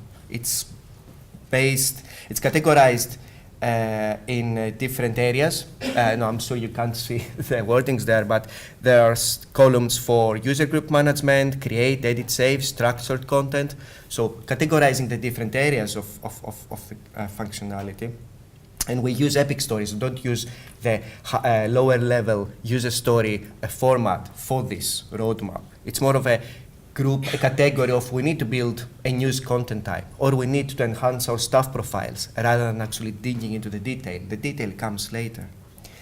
We have our release history there. People can go back in time and see what has happened, and go into the future to see what's coming on the next 6 to 12 months. And we don't have timelines on that. And the reason is because we haven't yet established a continuous development culture approach. So we can't really say when something is happening, but when we know when something's happening, we upload them up. And then that roadmap triggered more questions in terms of how we can get more users being active with that roadmap, how they can influence what it contains, and how they can actually have a say in prioritizing it. So for us to establish a connection to the community and give us their feedback. And that's what we introduced of change management. And change management sounds somehow boring, like an ITIL standard, lots of processes. But essentially for us is a window through our change advisory board for the community to come and have their say and just share ideas. You don't need to be an expert to come to the change advisory board and say, well, I need this for the CMS because I have this need. And our aim was not to ask for technical details of how this should be delivered through Drupal, even though a lot of people have Drupal knowledge and they start talking, or use this module, or pick this or that code. It's not about that. And we had a specific request for change from an academic asking for support for GIF images, which might sound a bit weird to some because GIF images are related to a lot of interesting graphics. But this was more about outputs from scientific, sophisticated machines that was easy to do it on a GIF image rather than a video. So there's a big mix. There's a life cycle there where we evaluate the request for change. We submit them to the change advisory board, which approve or reject it, and we always review how this is relevant to the request, to the CMS, and to the bigger picture of where we're going, how we can take opportunities out of what is submitted. And then, apart from that, and having that pool, we started thinking about how we share the knowledge and the experience in the university, how we can talk to each other a lot more. And we have already had a lot of engagement with users, but that move to the open source environment triggered a lot more workshops, a lot more understanding of, okay, we have migrated, we have delivered a product, how we can now move forward with this product and make it better. We are being as inclusive as possible to these workshops, and we are trying to include not only representations from different organizational sides of the university, but bringing different subject matter experts as well, so they can help us understand what needs to be done. So based on all of that, we are obviously trying to do something, buzzword, break the silos. And I wish it was as easy as that guy up there just shoots a shotgun and it just falls down, but it's not, obviously. It takes time, it takes effort, it takes a lot of the pieces coming together to actually do that. And we have established communities, essentially, so people coming together from different parts of the university. It doesn't matter if they use our CMS or not. They all need to be together because ultimately the goal is to deliver an overall better digital experience. It's trying to do that together. And it was interesting that other communities of practice have started created in the university for software or for front-end development. There are some principles. These are very loosely defined, to be honest, but I drafted them to reflect on what were the main points of focus. So obviously embracing transparency, being open of what we're doing, as we say, eating our own dog food sometimes, just trying to feel what our users feel and allow users to become part of the process, create open processes that are not hidden behind closed doors, not just something goes into IS, information services, and just drives away into oblivion and nobody hears about it. Provide flexibility. That's very important because a lot of people see the central CMS, see the central website, and they think, well, this is what it is. We have some specific requirements here that never meets them. We're out. We're never using that. It's not about that. It's that letting them know, no, this is a product that changes dynamically, and you can help it to change, and you can be part of it. And that's where collaboration comes in, facilitating these people come in and helping us do so. And contributing as well, not just saying their word, but they can actually go away, do something that's meaningful, both in terms of code, of user research, and bring it back to us. Provide us the evidence of why their use case is a valid use case, and we can go on with it centrally. Continuous enhancement is very important, and we have been, to be honest, struggling in establishing a pure continuous enhancement environment.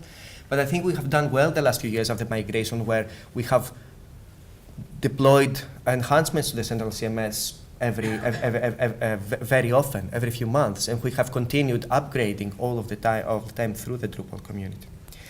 And ensuring quality, establishment of standards, both editorials and the editorial and content side and the technical side. And this is something which is a bit more tricky. Now, in terms of collaboration and coding, we have done some work since last summer to create what we call the collaboration development framework. Again, don't expect you to see the detail in that, but the outcome of that was to map all the processes that each case could take to bring an update in the CMS from the community. The point from this diagram is to show how complex it is. It's not as easy as saying to somebody, here's the code, you go away, code it, bring it back to us, we'll put it back together. That's not the way it works. It starts from even funding, resourcing, who's going to make that change, when they're going to make that change, what will the change be, in terms of users, user requirements, and going down to the different groups that decide if that is an appropriate change, and obviously coding itself, where there's a big process in terms of getting access to the Git environments, and then there is what we call a red line, which is the peer review of people need to then sign off to the final product. Currently, we have the process mapped. We have defined our code standards, and we are driving by the end of the summer to have our first proper version of the technical documentation ready to be available for the rest of the university, so that people can come in and take it and move forward with it. And it all goes back to people. All goes back to people and engaging and discussing and doing that regularly, and not just broadcasting changes, not just go on and say, this is what we're going to do. We're not going to tell you why we're doing it, or if it's a good idea, or just get people in a room, sitting down, and just talk to them, help them engage. And we have 4 to 6 week engagement, regular sessions with auditorial and technical community. Well, there is always a chance where they get to say what they need to say. There's social events as well, and there's a lot of networking happening, which we encourage. And we use the opportunity to get feedback on our services, not just broadcast what's happening. And there's a lot of channels as well. You see the link to our blog up there. I invite you to visit that. I have some links in the end of the presentations as a starting point, but I invite you to view the blog because we keep it active and dynamic all the time, not only in terms of what we deploy, but in terms of what's our thinking, what is our projects, things that we've tried. There will be a blog post on IWMW as well. And we're trying to let people being part of the change. Another thing, and I'm going to touch governance a lot in this presentation, is that we have established a regular EdWeb steering group. EdWeb is the name of our central CMS, where we have a representation from CIOs from the colleges as well, where they shape up what you saw on the roadmap earlier, where they come in with their own priorities, and we discuss collectively what are the actual priorities of the university.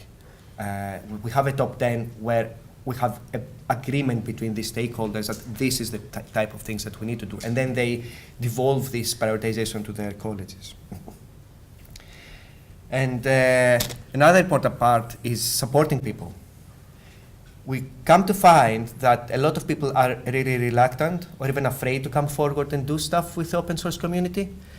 This is because they might not feel that they're capable enough, or they might not feel that they might be afraid that they're exposed, very much exposed to the rest of the community, the rest of the university. And they don't really want to put their hand in handing out a piece of code or something that they might get them in the open. So what we're trying to do is to give people a sense of ownership of what they're happening. So if there is a significant change from a school, for example, the business school or any other school, they can drive the change forward themselves. Because if they own the use case, if they own the business need, and they understand it a lot better than us, we welcome them to come in, collaborate with us, and we can safely say they are the drivers of change. So providing support, regular support, apart from our support desk, which is open all the time, and drop-in sessions, talk to people, face-to-face support is very important. You can have as many support materials as you can, but if people cannot know where actually to turn when they have a problem or even come over, it's very difficult. Provide training, apart from the CMS training and the writing for the web, which is mandatory for all the editors, Google Analytics. We started running code sprints. That's a photo from one of our code sprints with developers just getting all in a room in one day. And we give them some specific, very low level in terms of technical effort requirements. And by the end of the day, we have a lot of bugs fixed, issues resolved, but most importantly, we have people collaborating and understanding that they can work together even though they don't see each other every day, or they are in different schools or colleges. And we are going to run our 4th code sprint this September, and we're always making some changes to make it more appealing to people, introducing new tools, introducing new pieces of training, and going on. We do offer consultancy as well, both in digital content strategy and user experience, which I'm going to talk about second. So overall, the most important thing is that change of culture. You can introduce as many tools as you can, and we have discussed that, and a lot of people have touched on this. It's obvious. If you start doing that, that is the most fundamental thing that needs to change to allow the actual collaboration to happen with the rest of the university community. And as I said, it's not easy, it takes time, and it takes effort. It doesn't happen in a day. It's a lot easier within a specific section. For example, within our section, we can work about a lot more, but for the rest of the university, you always have people coming up with new things. People are equally often not they're more important to me anyway than technology. If people don't understand what you're trying to do, whatever tools you provide, they won't engage with them. Another important part is embed the user-centered processes into delivery, not as an add-on. It's not a nice to have. It's a must-have. You must do that, so that your product becomes as best as possible. And the community needs to understand that. Don't come up with solutions. Come up with the use cases. And leverage platforms to fit user needs, not vice versa. This is self-evident, I think. Another thing is that I said it takes time, so taking small steps. Try to evolve, not to try to put a big revolution of here it is. We have tried to put some revolution pieces of work as we go, and it didn't really work because it was a lot of unanswered questions that were started coming to us. And it not needs one step at a time, and it takes years, but you'll get there. And the last quote is something I heard a lot more. It's a very important thing about culture. Anybody can copy your strategy. We can go to so many different places to look at strategies, but culture is something that it's part of the organization. Nobody can copy that, and if you achieve that, then you have put a big win in your bag. Now, I want to talk a bit about digital transformation. We have a big three-year digital transformation initiative in our university as we speak.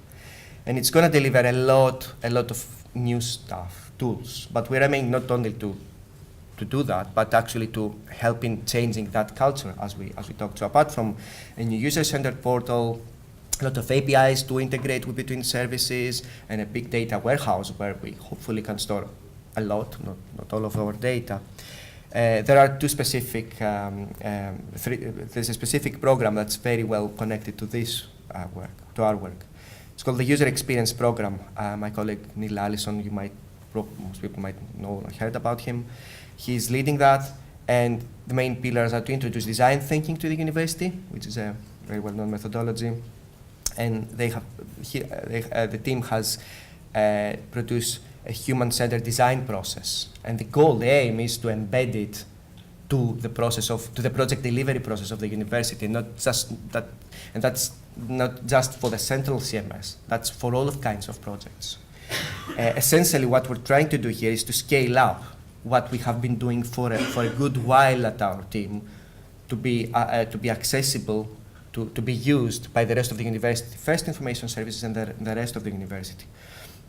And to do that, there's going to be an offering of user experience training, and obviously consultancy, but training to the whole of the university again, so that everybody can have a slice of understanding of user experience that they can apply to their own projects. And it all comes down to the people, as I said. There is a big effort in establishing digital standards.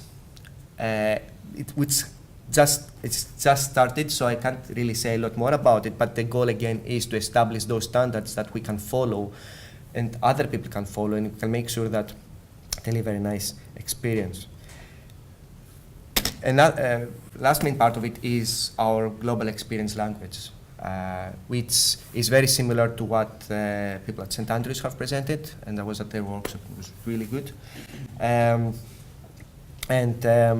We are aiming to deliver not only a pattern library, but an interaction behavioral pattern library as well. So mine and a lot of people's favorite analogy is Lego bricks. So it's not only about describing the different types of Lego bricks that you have, but how they connect together to make something a coherent experience.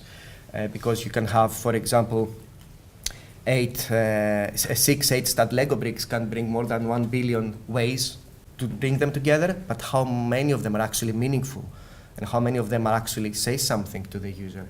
The same applies with all the pattern libraries. If you don't establish the standards, then they'll just fall away. And we are aiming to cover, and currently this has been developed as part of the central CMS, but we're aiming to cover all sorts of different digital experiences, including applications, services, portal, communications, emails, newsletters. There's a lot of interest. And even this presentation is using elements from Agile. The other plan is to deliver a service to the university for the gel, so that it can manage the code base, make changes to it, and deliver enhancements and introduce new designs when needed. At the same time, being available for consultancy. So any project that wants to use the gel, they can come into the gel service and they can ask the question of how can we actually use Agile? What's the behaviors? What's there in the database already which we can use, and what's new to be built? And obviously this is done all in a platform agnostic way. We are not talking platforms here. It's all, everything outside Drupal, outside WordPress, outside anything else. And it needs to fit to each platform separately. So what's the bigger picture on that? So you can see the different layers here is starting from standards at the bottom, then everything else needs to follow standards. Infrastructure, have the UX and Agile service working together, because we have identified that all of these three pillars, standards, UX service, and Agile, need to be very close, need to inform each other on how these evolve through time, and then this that delivers to services and platforms, which then have content and deliver a university digital experience. So if all of these pillars can work together, they can deliver a unified, coherent user experience. And it all comes from people and goes back to people, other users or the community. But the main thing that encompasses everything is culture. If everything that happens there is not following the culture, then you kind of have people deviating, you kind of have a digital user experience don't being the one that's supposed to be. And that's what we're putting a lot of our effort in, is to bring that culture forward. So, as I promised, some links to get you started on viewing our activities. These are on our sites on Lanyard as well, so you feel free to roam, feel free to come in, explore what we're doing. There's going to be a lot more as we go on into delivering the services and going a lot more workshops and a lot more engagement with people. And thank you very much.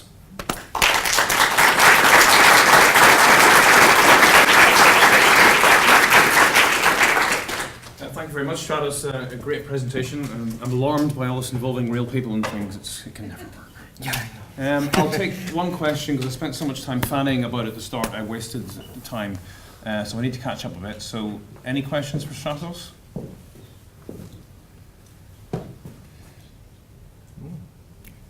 Perfect. Okay. Right on time.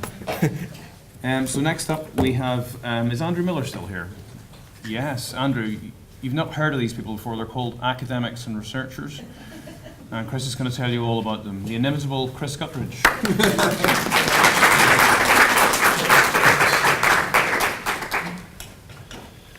Okay. Hi. Where can I see a timing? The big thing in front of you, the white thing, stop over.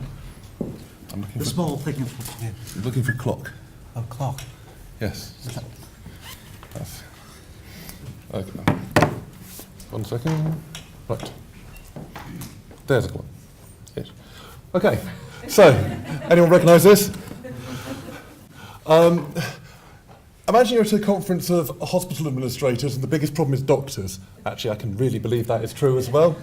But one of the big problems we have as a community, web people, IT people, comms people, is we are not respected by the academics. And as a result, we don't respect the academics and we get a them and us culture. It's not true, not for all of us, not all the time. But the talk yesterday from Gareth had the thing about, I've read a book on the subject. And I was thinking about why that academic said that. And it's because they're used to being disrespected and ignored.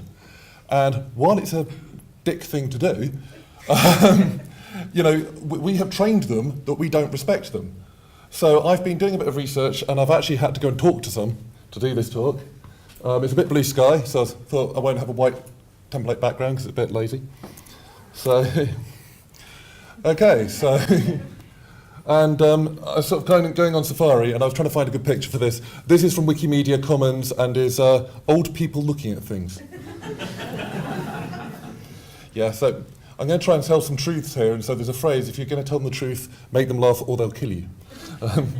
Right, so this is the structure of our university, very, very broad strokes. And we are very much in that top right corner, we're the other.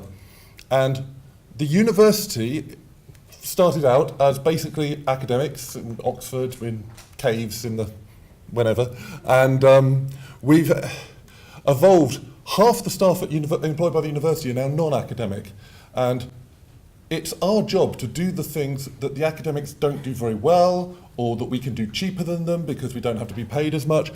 And we are the roadies and the record execs to their rock stars. And they can't do a good gig without us, but they can do a gig without us. You give them a guitar in a field, they can be a band. Us as a university without academics will be really efficient, but our stats will eventually go down because the students probably won't get very good value out of the lecture theatres, even if all the projectors work. So I've got an example. This is an undergraduate. You've met undergraduates, hopefully. If not, you're going to hear more about them in a minute. This is Charlie. I have his permission to use his Facebook photos. This is one of the least bad from his undergrad era on Facebook. And Charlie became, he didn't want to get a real job, so he became a postgraduate student. And we have a lot of postgraduate students. There's two kinds. There's MSCs who are taught. They're like fancy undergrads who pay more. But PhD students are researchers. They get a desk, they get a phone, and what do they do? I figure if we understand this, we might have a bit more compassion for them, and if we pretend we care about them, then they might think we do, and then they'll care about us, and we'll improve the relationship, which is hence this. We don't train our staff in this. Our induction process has nothing about what a university does. It's like working for an ice cream company and not mentioning frozen milk products in the induction. Okay, so the first thing is you've got to get funding to do your PhD. You've then got to get your PhD, find a supervisor. You've then got to start reading around the subject and reading a huge amount of things. You have to learn to read research papers. You have to come up with a plan for doing something that's never been done before in human history of research, because that's the sort of point. After 9 months, you have to write a report. It's supposed to be 9 months, isn't always, called a conversion, and then you become a PhD student candidate. Up till then, you're doing a Master of Philosophy, I think it's called, and you can wash out at that point with a kind of token, thank you very much for trying, award, or run out of money, or other life things. So it's not always shameful. Okay, so, but then you've got to read papers about this. You're expected to write papers about this. I'm going to say more on that in a minute. Your thesis, you have to write a huge thing explaining everything you've done in agonising detail, and then justify this to external people from other universities of why you deserve a degree. Hugely stressful. I always imagine it as like gladiators with giant earbuds defending. In Germany, it's worse. Apparently, people sit in a lecture theatre and judge you and ask questions for a day. It's like a circus. So, right, at the same time, you've got to go to research seminars. You're expected to keep yourself informed in the discipline. There's seminars, there's events. You're going to be going to probably at least one conference. That's terrifying if you're, 22 years old, never left home before. You're going to be writing some papers, and you've got a game called Hunt the Professor. Right, also you're going to be skint, so you're probably going to be doing work demonstrating, maybe learning to operate laboratory equipment for a bit of extra money, which then becomes really important to people and gets in the way of the thing you're supposed to be doing, but at least makes you popular. So I'm trying to scroll here. There's a lot of things. And the critical thing, what do you do next? If you still don't want a real job after all of this, there's a thing called a postdoc or a research assistant, which is basically you're now a doctor and you're going to get respect, right? Right. So the reading the papers is a huge job, and it's something they train academics to do. And being a PhD student is being an apprentice academic. You basically do all the work for senior people with very little of the credit, but you get to learn from famous people. So you have to just not read the papers, but you have to know what papers to read. And the process of just managing what to keep track of is a skill in itself. Then deciding what to read out of the 1,000 papers you could read this year, and then how much of them to read. Top tip I was given when I was starting my PhD in scholarly communication, which I long since washed out of. Don't try and do that and a day job as a webmaster. And so one of the things I was taught is read the last line of the abstract. The abstract includes a load of waffle about the situation of the universe, and the last sentence is what the hell they actually did. We then did this and it turned out this. So don't read the title, don't read the abstract, don't read the conclusions, read the last line in the abstract, is usually the valuable bit.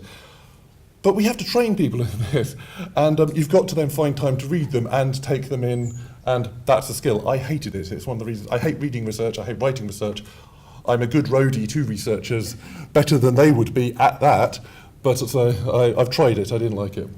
So you also have to write papers, and to write a paper you have to have done something or discovered something of interest to the world.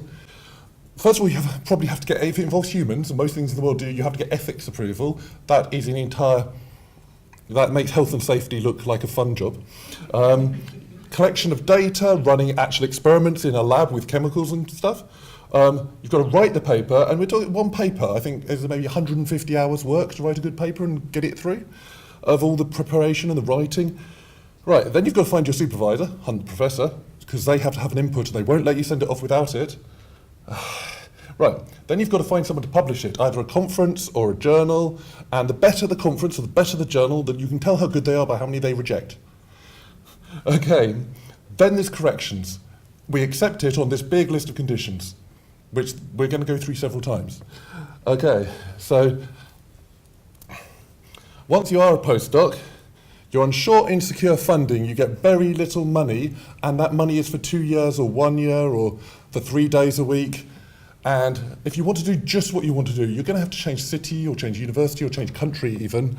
Or if you want to stay where your family is and your friends and you can't be an itinerant you're a journeyman after the apprentice here. And if you can't move around, you're going to take the jobs you can get, so you work on other people's dreams. You're also trying to get enough experience at this point to get hired as an actual lecturer, so you get some actual money. You're going to call yourself a doctor at this point, and postdocs can be very snarky about their doctorates and the importance of a doctorate, because they've just gone through hell to get one, and ultimately they don't get much respect for it. So don't worry about respecting a professorship as much as a postdoc guy or girl who's just finished a PhD. They've just been through one of the hardest things they've ever done in their life to get it, so it has to mean something, and they're not allowed to prescribe drugs, so it's not even a good doctorate. Okay, and so, yeah, you're stuck at this level, and you're trying to get the reputation to be an academic. And you actually get hired as a lecturer. You're probably doing the job of a lecturer because the lecturer's busy doing something else, so they've dumped it on you. One of the things you're probably going to start doing is actually peer reviewing other papers. This system is mad. You peer review papers for free for academic journals that they sell back to libraries. You write the paper, you give it to the journal, they then give it to other people to review for free, and then they sell it back to your library. Yeah, if only we had a decent global information system that would make this easier, or something like ePrints. So this is really important. This is possibly the most important slide for comms people.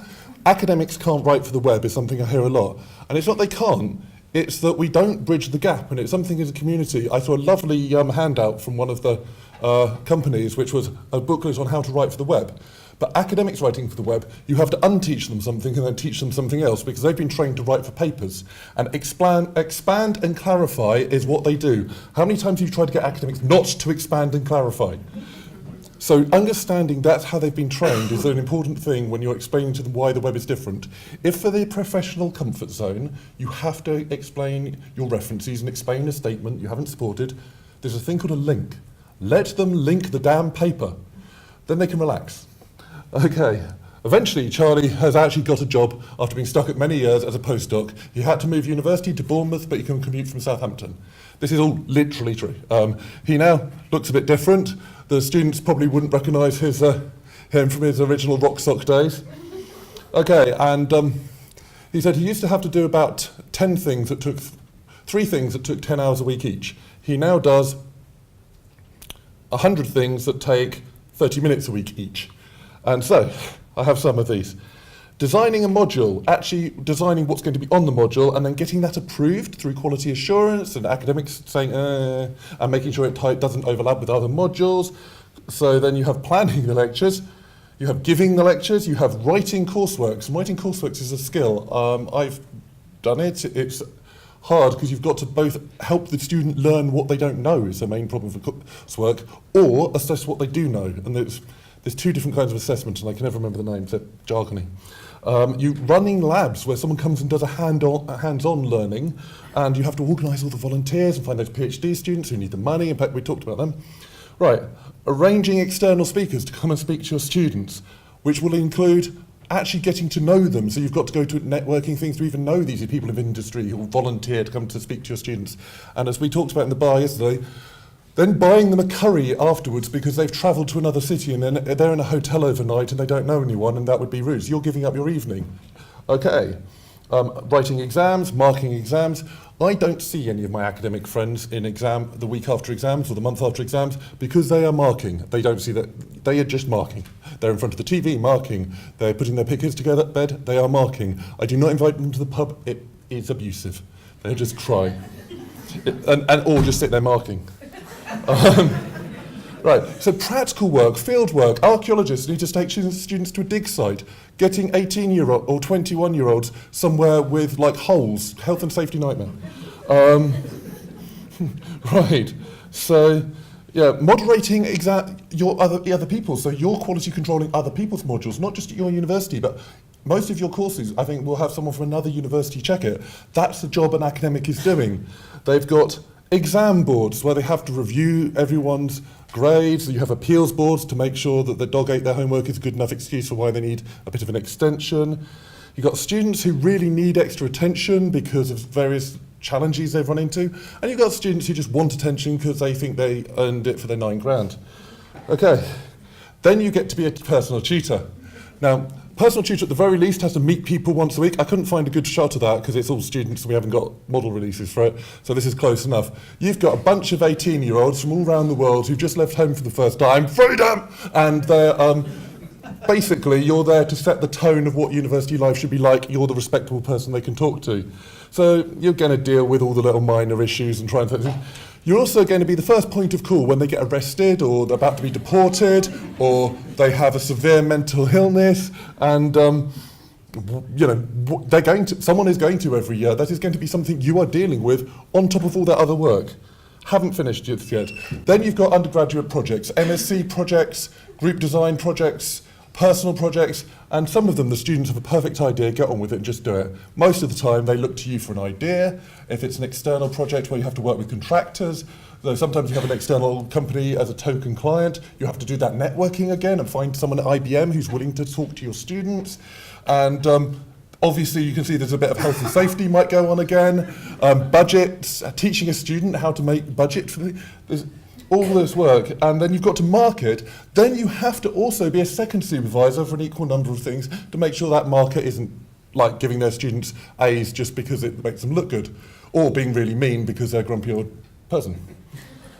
All right. Then, of course, now you're in charge of probably 4 or 5 PhD students. You're the ones who are trying to find you. And now you see why the PhD students couldn't find the academic. Okay, so you're also, as well as training them to be a student, teaching you a process you don't understand. They're desperately Googling it and trying to find your website to find out how it works. And you're also external examiner. You're going to travel to Bath University and spend overnight there reviewing someone else's PhD. Usually you get invited out for dinner and drinks afterwards. It's all very nice, but you're away from home a couple of times a year to review someone else's PhDs. You get to do some legitimate research, and this is the important. This is a reason that people get into the job. This is what they're promised. This is the equivalent of saving lives for a doctor. This is a very serious academic who runs our GATE research lab, where we study ways computers can identify people by how they walk, find suspicious behaviour. His work has huge applications for the police. It's used by the military. I refused to be a volunteer for this. I don't want the computers training to recognise me. But Layla Gordon at the back is an old friend of mine. She works for Ordnance Survey now doing data. This is the good day. This is when you actually get to do the bit that we promised you. Okay, but of course you have to get the grant money in. To do that, you have to know how to get the grant money. You have to be aware where the money is. You have to know how to get it. You have to apply for it. You have to deal with the fact you worked really hard on that and you didn't get it and you don't know why. Eventually you get some money. You have to find some collaborators because it was an EU-funded project and no one wants to work with you because it's Brexit. That's a huge problem at the moment, that other people go, 5-year project? No, go ask Germany. So, right, you've then got to meet the deliverables, which is probably getting a postdoc to do it because you're too busy, and they're too busy trying to do their demonstrating, and then you've got meetings to find out why the project's behind schedule, and probably got some mandatory meetings as part of the funding and various other requirements, and you're expected to go to events and you could go to conferences, you're giving papers, you're planning conferences. Conferences have peer review as well, so you're probably going to be reviewing papers, quality controlling conferences, booking speakers, networking to meet speakers, entertaining speakers again, getting people to come and give talks at your university, same problem as for the undergrad talk speakers, and creating committees. You're running workshops and events. Academics do far more of this kind of thing than we do. And it's part of the point. If they learn something and don't share it with anyone, it's not very useful to the country and our taxpayers. Right. There's also a load of work with young people, getting the next generation interested in your subject. So I've just been helping someone set up my Minecraft archaeology demos for the Archaeology Family Day on Saturday that I can't make. We have events in schools, we do events on campus for that families come in, and we did a huge family science and engineering day where everyone said, oh, that's really good, but could you do it for 2 days because you've done so much we couldn't get around it in 1 day. We have the open days where students come to visit us and see if they like us. This year we're teaching taster courses where you can do a week of a module of a degree to see if it's for you before you sign up for 27 grand in 3 years. UCAS visits all the time, UCAS visit, and then you've actually got the recruitment deciding what students to accept. There's a huge amount. And you've still got an office job. You are doing normal things you do in an office job that everyone has to do. You are doing health and safety, risk assessments, generic training, making sure, doing your monitor tests to make sure it's at the right level, moving office and someone losing your stuff, or one professor had all their booze nicked from their office, purchasing, expenses, arranging your own travel, and we decided that it was way too expensive to empty academic bins, so instead of getting a minimum wage cleaner to do it, we now get a 70 grand a year professor to do it. Yay! I think we now book professors travel again because it's better to get someone who knows what they're doing to do that, and just where, as professional services, we really can help. But they don't feel respected a lot of the time. You also got weird university stuff you have to do that no one in a normal job would have to do. Graduation, sitting in a stupid hat in the sun and shaking hands with god-awful parents, or lovely parents. You've got a million committees that you have to be a member of because university rules have committees for everything. You've got building up the reputation to become a professor, whatever that is. Attending alumni events, interviews to the media. Academics at our university have to maintain a CV as part of their annual review process. You don't have to maintain a CV for your job. You have maintained a CV if you don't like your job. Academics are required to at our university. You have your public persona, your tweets, your Facebook, your blog. Writing books, that's hard, takes time. Sabbaticals, if you're really, really good, you're allowed to spend 6 months travelling, going to other universities and just doing a bit of research. And other jobs, like comms department saying, have you written the copy yet? And I wanted to put that one in there, that when you're asking for the copy for the website and they're being a bit crap, this is why. So I talked about the sort of breakdown, and I got the stats out of someone at the university to try and get roughly FTEs, and we are 50-50. It's within the noise about academic and non-academic stuff.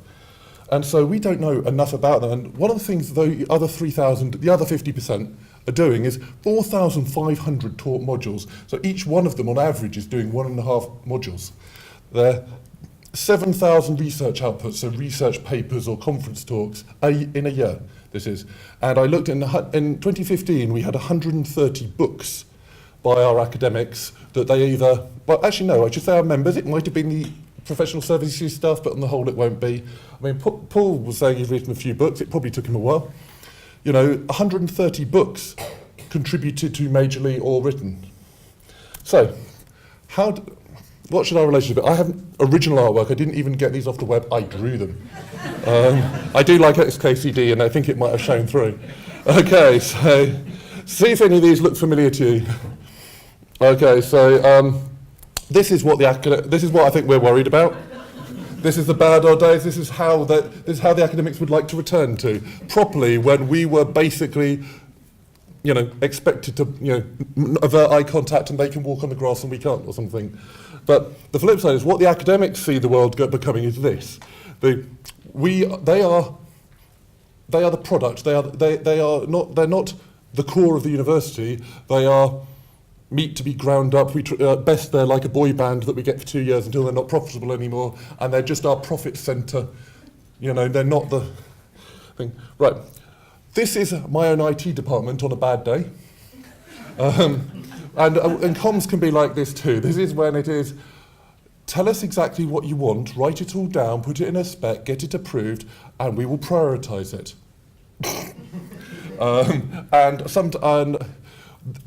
We have a ticketing, so we use ServiceNow as well, and I really hated tickets until I found something out. You can communicate outside them, and it's like a game of curling in the Olympics. You don't just throw the request out and hope it happens. You throw the request out, then find everyone involved in the approvals process, take them for coffee, ask them what's going on, find out what the blockers are. You don't just trust the official process to make it work. You need to be having a load of people with brooms, making sure your thing lands there.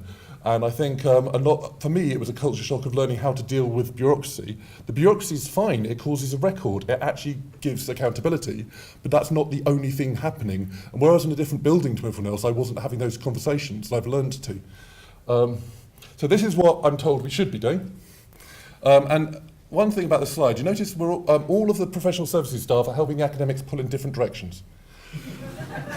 This was an accident, and someone pointed it out in my trial run, but I think this is an interesting thing here, that academics are pulling in different directions. Sometimes there's good reasons for economies of scale, and other times that what an archaeologist needs and what a mathematician needs is different, and sometimes we shouldn't be helping the average academic, we need to also be doing the point solutions and respecting that. But that's back justifications.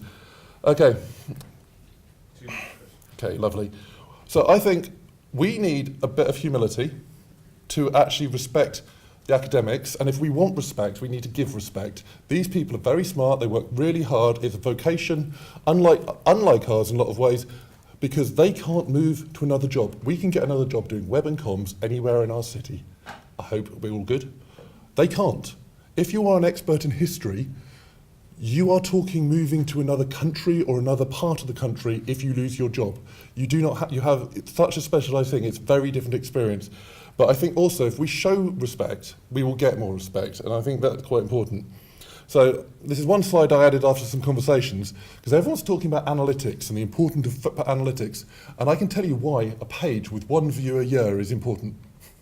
Because that one view a year is the professor who remembers their favourite project, and it's that page that they're quite proud of. No one's reading the page, but it tells, by leaving it up, we tell that member of the university that their contribution is important to us. By taking it down, we tell them, you are no longer important, you are a product, you are not something we are proud of. So there is a value in vanity.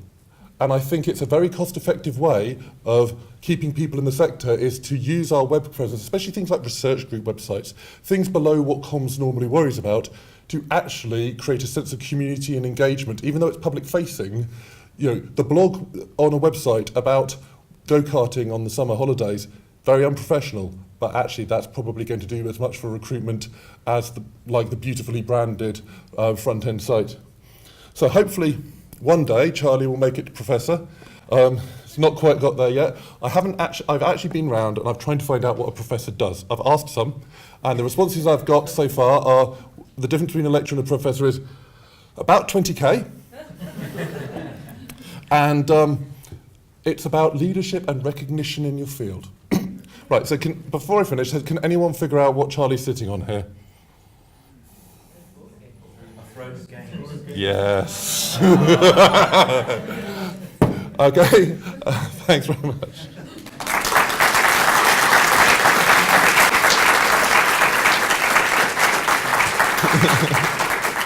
Thank you very much, Chris. That was absolutely fantastic. I was both laughing and tears coming to my eyes as I thought of these poor academics.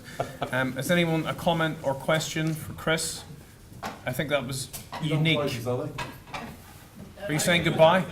You're leaving in disgust. No comments or questions? Go on here.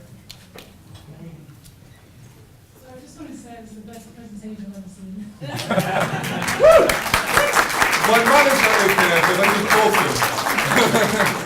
That's the kind of comment we like. Oh, right. No pressure then, Tom. So Tom's going to talk about how they're using digital at the University of Lincoln to inculcate a culture of a student community. I think something like that, isn't it? Something like that. Something like that. You'll learn more in a minute. We're good. Okay. Couple of caveats. My focus for this is on obviously that big tranche of students that we saw on Chris's diagram. About 80% of that diagram, so this is an important audience. But I'm focusing on kind of what you kind of describe as your standard undergraduate. What we do at Lincoln is try and cater for all students, so just bear that in mind as I go on. The other caveat is I'm not a student, I'm a middle-aged man.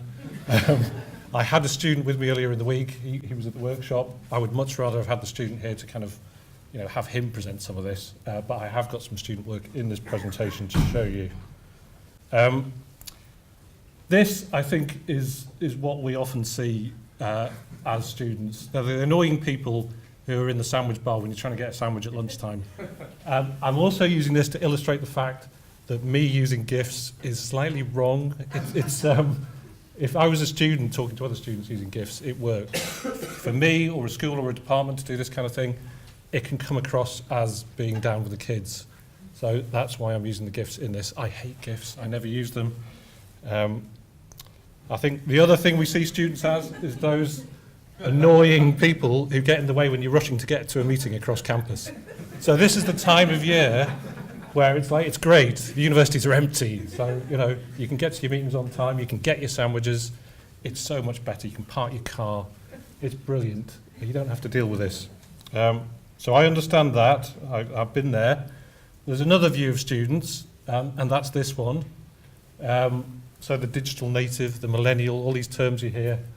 And some of these things have some truth, but others, I would say, how can you say this about all students, that they're bored by traditional lectures in classrooms? Everyone's bored by traditional lectures in classrooms. It's one of these things that, people come out with these facts about young people, and there's some truth in them, but you have to take them with a pinch of salt. All these things that people are saying about young people. Yeah, there's some truth there. I think the last one, there's a line in there, multitasking may decrease brain efficiency by as much as 50%. Where does that come from? And then the next slide, it's like they're always connected and they can process information really fast.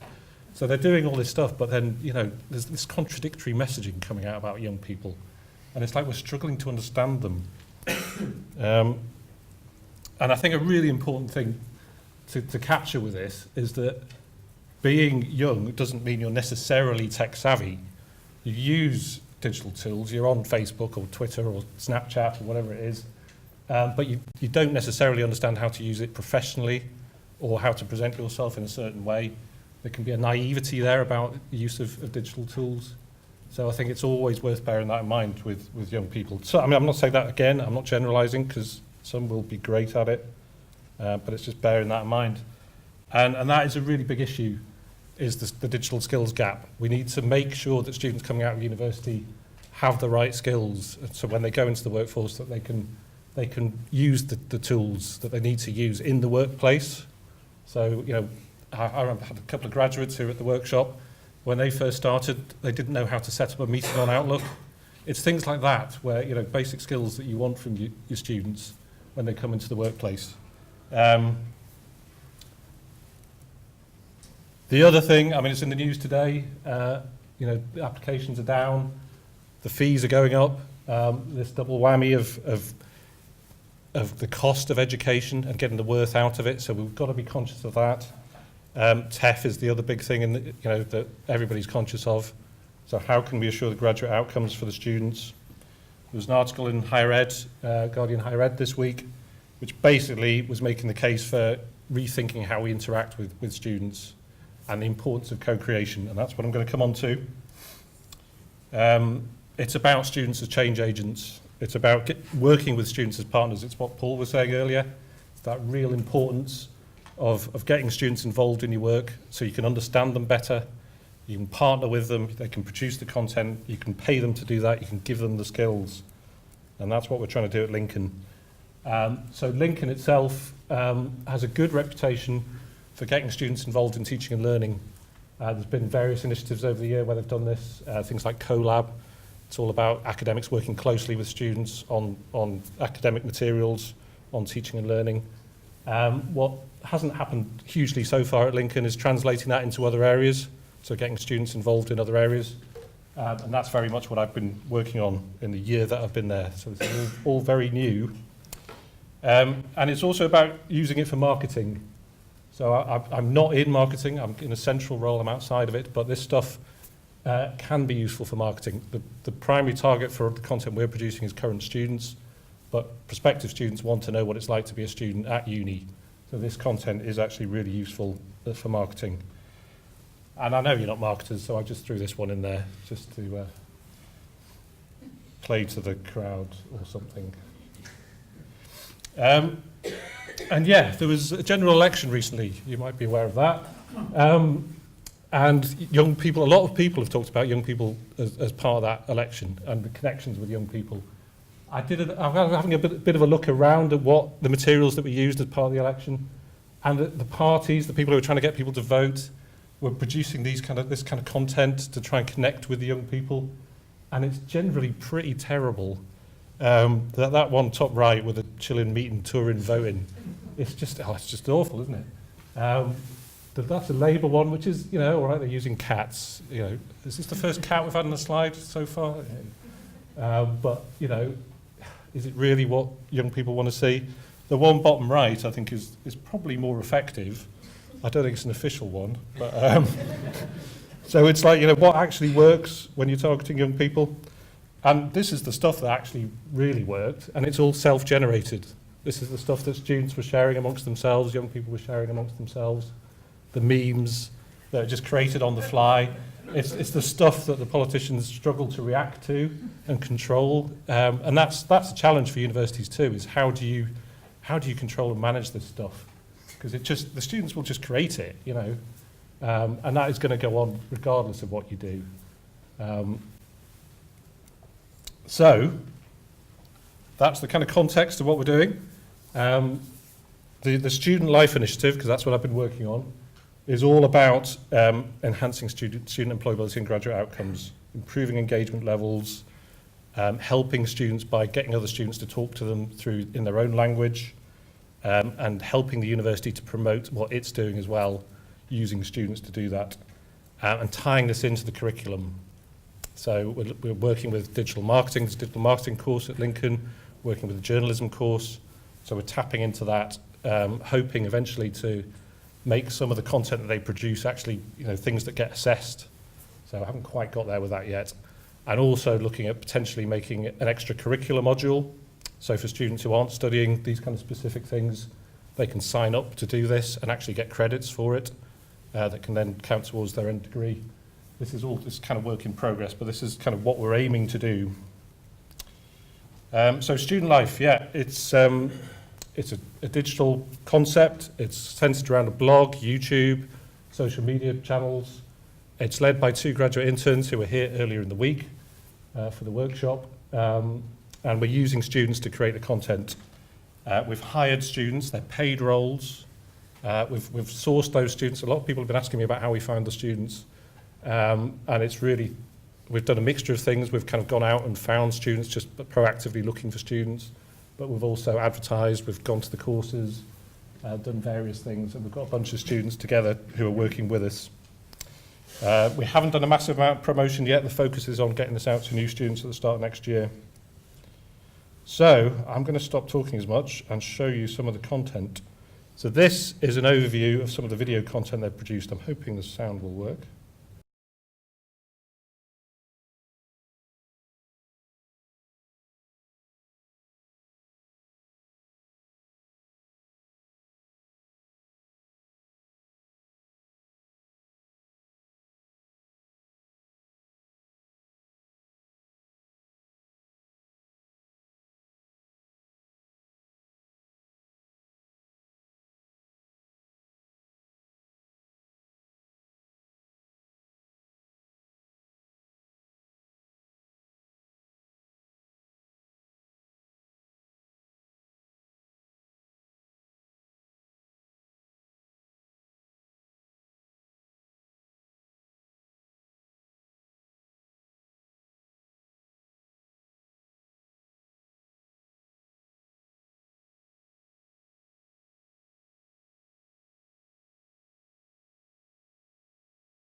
So this is kind of how we got started with this to some extent. We hired students to basically support the rollout of lecture capture, and we found that they weren't actually needed as much as we thought they were going to be needed, so we got them producing content. That was kind of a real way into this, and it gave us some really kind of talented students who were media production students who could create this really good video content.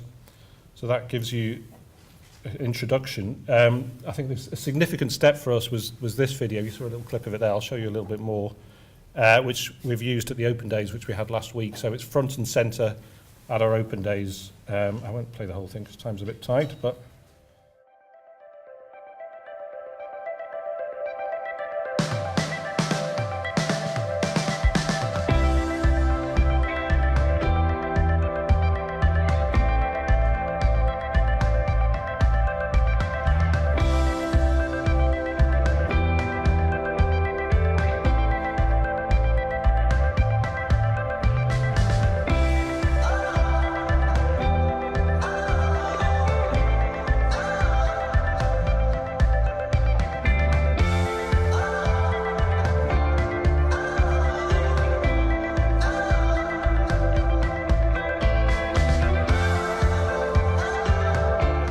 So, yeah, I mean, one of the things I kind of had to prove in a way to colleagues was that you could do this with students and you could manage them and you could get them to produce really good quality content as well as a different kind of content. I'll come on to that in a bit.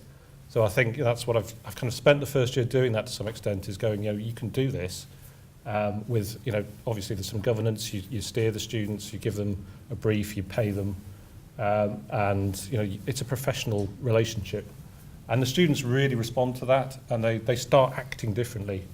And I've seen them kind of develop as I've worked with them over the year. The other aspect of this is the blog. So there's a student life blog we've got some journalism students and other students writing content for that on a variety of topics. It's all based around the student journey. So you see the sort of main categories are starting, studying, living and leaving. So it's all really student focused. The idea is eventually to have an editorial board set up for that. Everything around it is student produced, so this is work in progress at the moment. It's not finalised, but this is for the start of term. We've got a creative advertising student who's come up with this concept. He pulled out key quotes from the blogs that he really liked that spoke to him and created these posters, did the photography, did everything basically. We've been playing around with idents, but I'm probably not going to go with that. Yeah, so it's a little bit of a work in progress, but that's a selling point in itself if you can put these things out there and say, these are student produced, this is what students are capable of. Social media is a big part of this as well, so getting students to run accounts for us, getting them to do things that are just about their lives. So packing up at the end of term, we had a student covering that. So it gives prospective students an insight into what it's like to be a student, behind the scenes coverage. A lot of this content for the beginning of this year was created by a graduate, but we're gradually shifting it so that it's more student run. And when I previously worked at Nottingham as head of digital, I used to occasionally kind of get involved in doing content, doing stuff myself, and increasingly I just don't do that at all, which I'm sure my team in Nottingham would be relieved that I don't get involved in that anymore, because I was always slightly clunky at it. But yeah, this is the way it's going to be. It's going to be student run entirely as we move forward. And just to illustrate how students can come on, I'll just give you a brief clip of this. This is Eleanor, who's a first-year English student, and this was the first blog of hers that we picked up on. Hi everyone. So, there's one thing that I have been asked since I have started university here at the University of Lincoln is, what is it like to be a student? Sat here thinking, how can I show everyone what it's like? It's quite long, so I'm not going to show you too much of that one. And this was one that she produced more recently after working with us for a bit and with some help with the filming. Hey everyone, my name's Eleanor and I'm a first year student here at the University of Lincoln. Today I'm at the University Library and I'm going to show you how to take a book out. So now I'm going to use one of these iPads to find all the books, and they're actually really easy to use, and there's one on every floor. And this is where you're kind of bridging a bit of a gap. So you're trying to maintain the authenticity of the content you're creating, but you're giving them more confidence and you're giving them sort of more skills in what they're doing. So it's kind of taking stuff that's really rough and making it less rough, but trying to maintain the engaging nature of it. So it is a bit of a balancing act, but I think we're achieving it. I hope we are. This is another example, I think. This is Adam. So you may be considering becoming a student, and as you would expect, the world... So you may be considering becoming a student, and as you would expect, the world of a student is very glamorous and stunning. But I bet you're asking, what sort of things does a student do? Well, some of these things might include going to your lectures,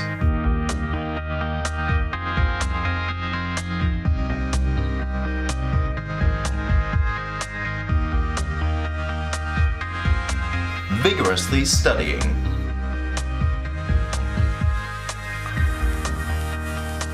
I said vigorously. Making food.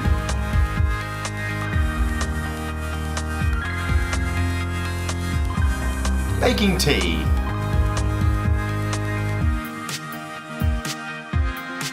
Making friends.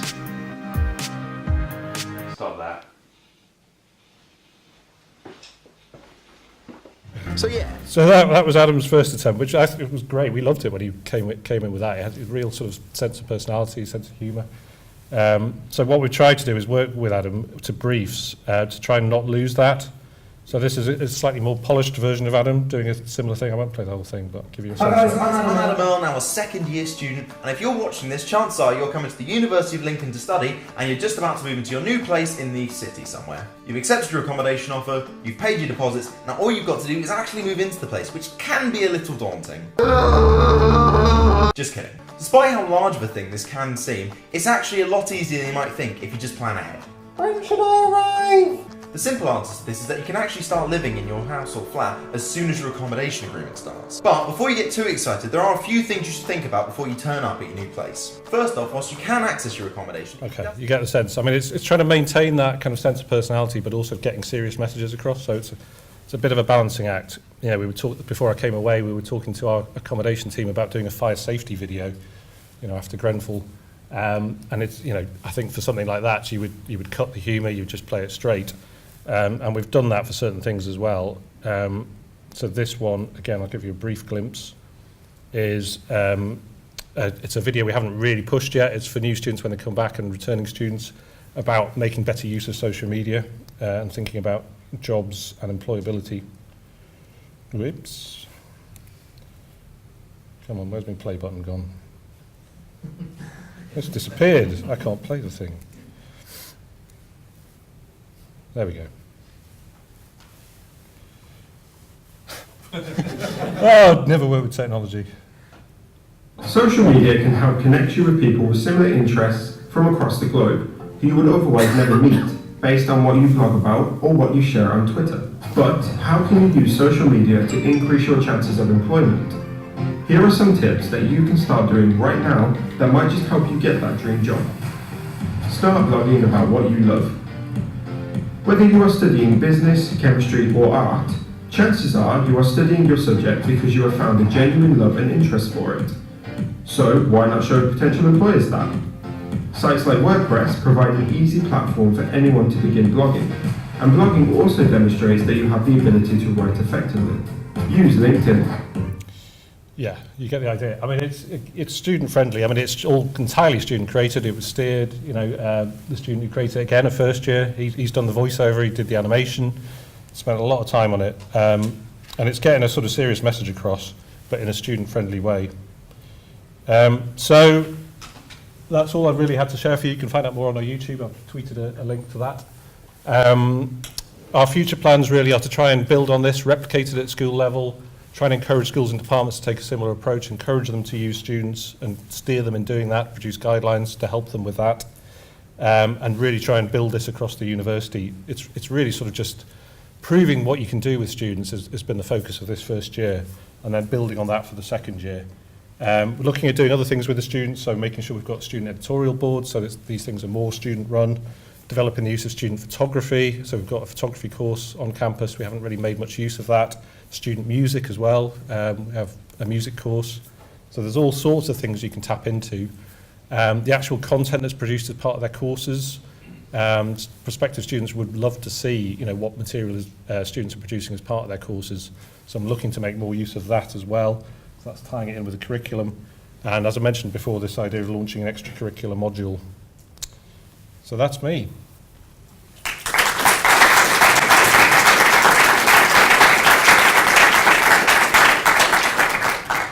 Thanks very much. Tom, any comments or questions for Tom? Because I have one, if there's no one else. It's very impressive, but it looks to me, if I wasn't better, that it's all students involved in media and computing and who would have those skill sets, but clearly your girl was from the English. Yeah. So first of all, how are they supported, and then how do you recognise that achievement? Does that go towards a degree? Is there sort of extracurricular activity? Yeah, I mean, currently it's through payments primarily. I mean, I think first year that we've done this, we did focus on cold hard cash. Cold hard cash always works with students, and then it does make it easier then to keep them to a remit. It's been easier for us in this first year to get students from the areas where they've got these skills, but as we go, that extracurricular module is all about trying to develop those skills in students who aren't working in those areas. So I think with this will develop, it will build. We have run sort of inductions for the students that we work with. We get them in, we talk to them. If they're running social media, we spend a bit of time with them first, we steer them. We have guidelines, probably need to just develop those a bit more. But it's in development, but there is, what there will be is kind of governance and training and materials around this. It's really admirable. Gareth Edwards, University of Greenwich. Just to talk briefly about the fire safety example.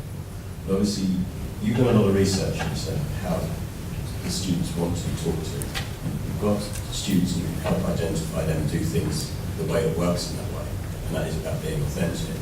But when people within different departments come and pitch you and say, right, we want to do a video to promote this thing, how do you deal with the fact that they might have their own misconceptions about what they want to do, so they might over-prescribe what they want to the video? How do you approach that sort of client management element of it? I've been quite lucky with that so far, to be honest. Most of the people we've talked to have kind of trusted our judgment. I mean, I've had a few occasions where I've had to kind of go back and forwards a little bit. But so far it hasn't been a major issue. I think if you can build the case for it first and prove that this content works, then people will then buy into that and trust you. I think if you're coming at it without having the content behind you, then it's more difficult. So I think the way we've approached it has worked quite well and kind of ameliorates that, really, I think. But yeah, occasionally you do have to kind of remind people that this is student generated and it's meant to engage students. So that you just have to emphasise that point, I think. Okay, we've got one more question, then we'll have to can it.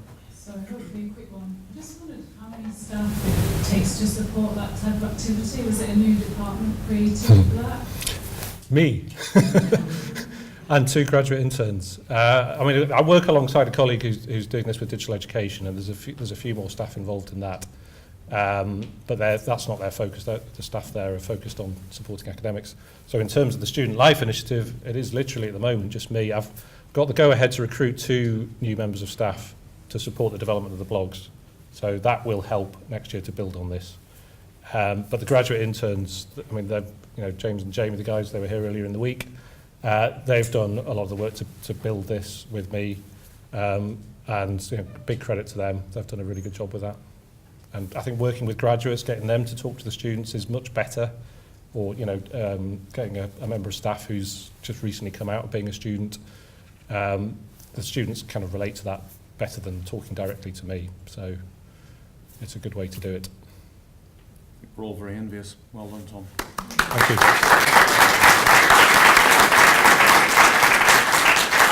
Next up, we have the panel of experts. Could my panel please come down here and drape themselves over these chairs? And there'll be a little bit of setup, won't there?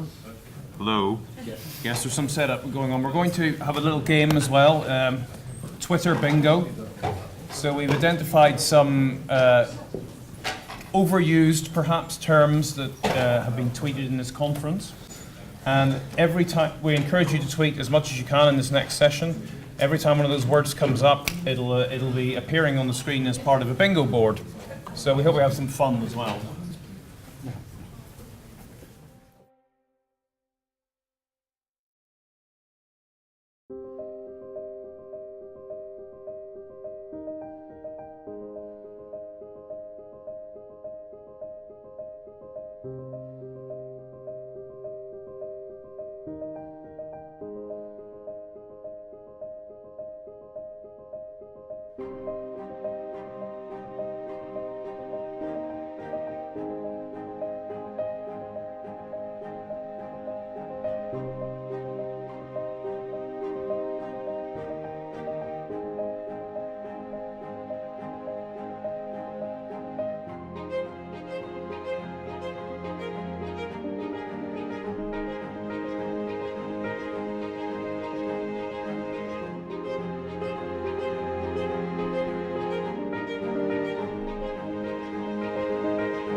mentor people, get peer review, inculcate regional forums, and all that kind of good stuff that keeps this community going, the glue that holds this community together.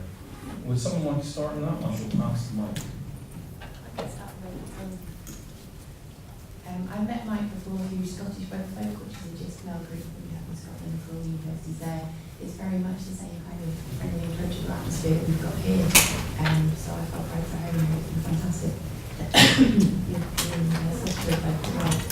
And there's a couple of people I've spoken to here who said they'd like to have something sort of regional for themselves. Obviously, you can learn without working from Birmingham and Rock and Connect from Derby. I'm sure there'd be others that be interested in having sort of a little Web Folk group, something like that. But I just encourage people to get in touch with each other in that way.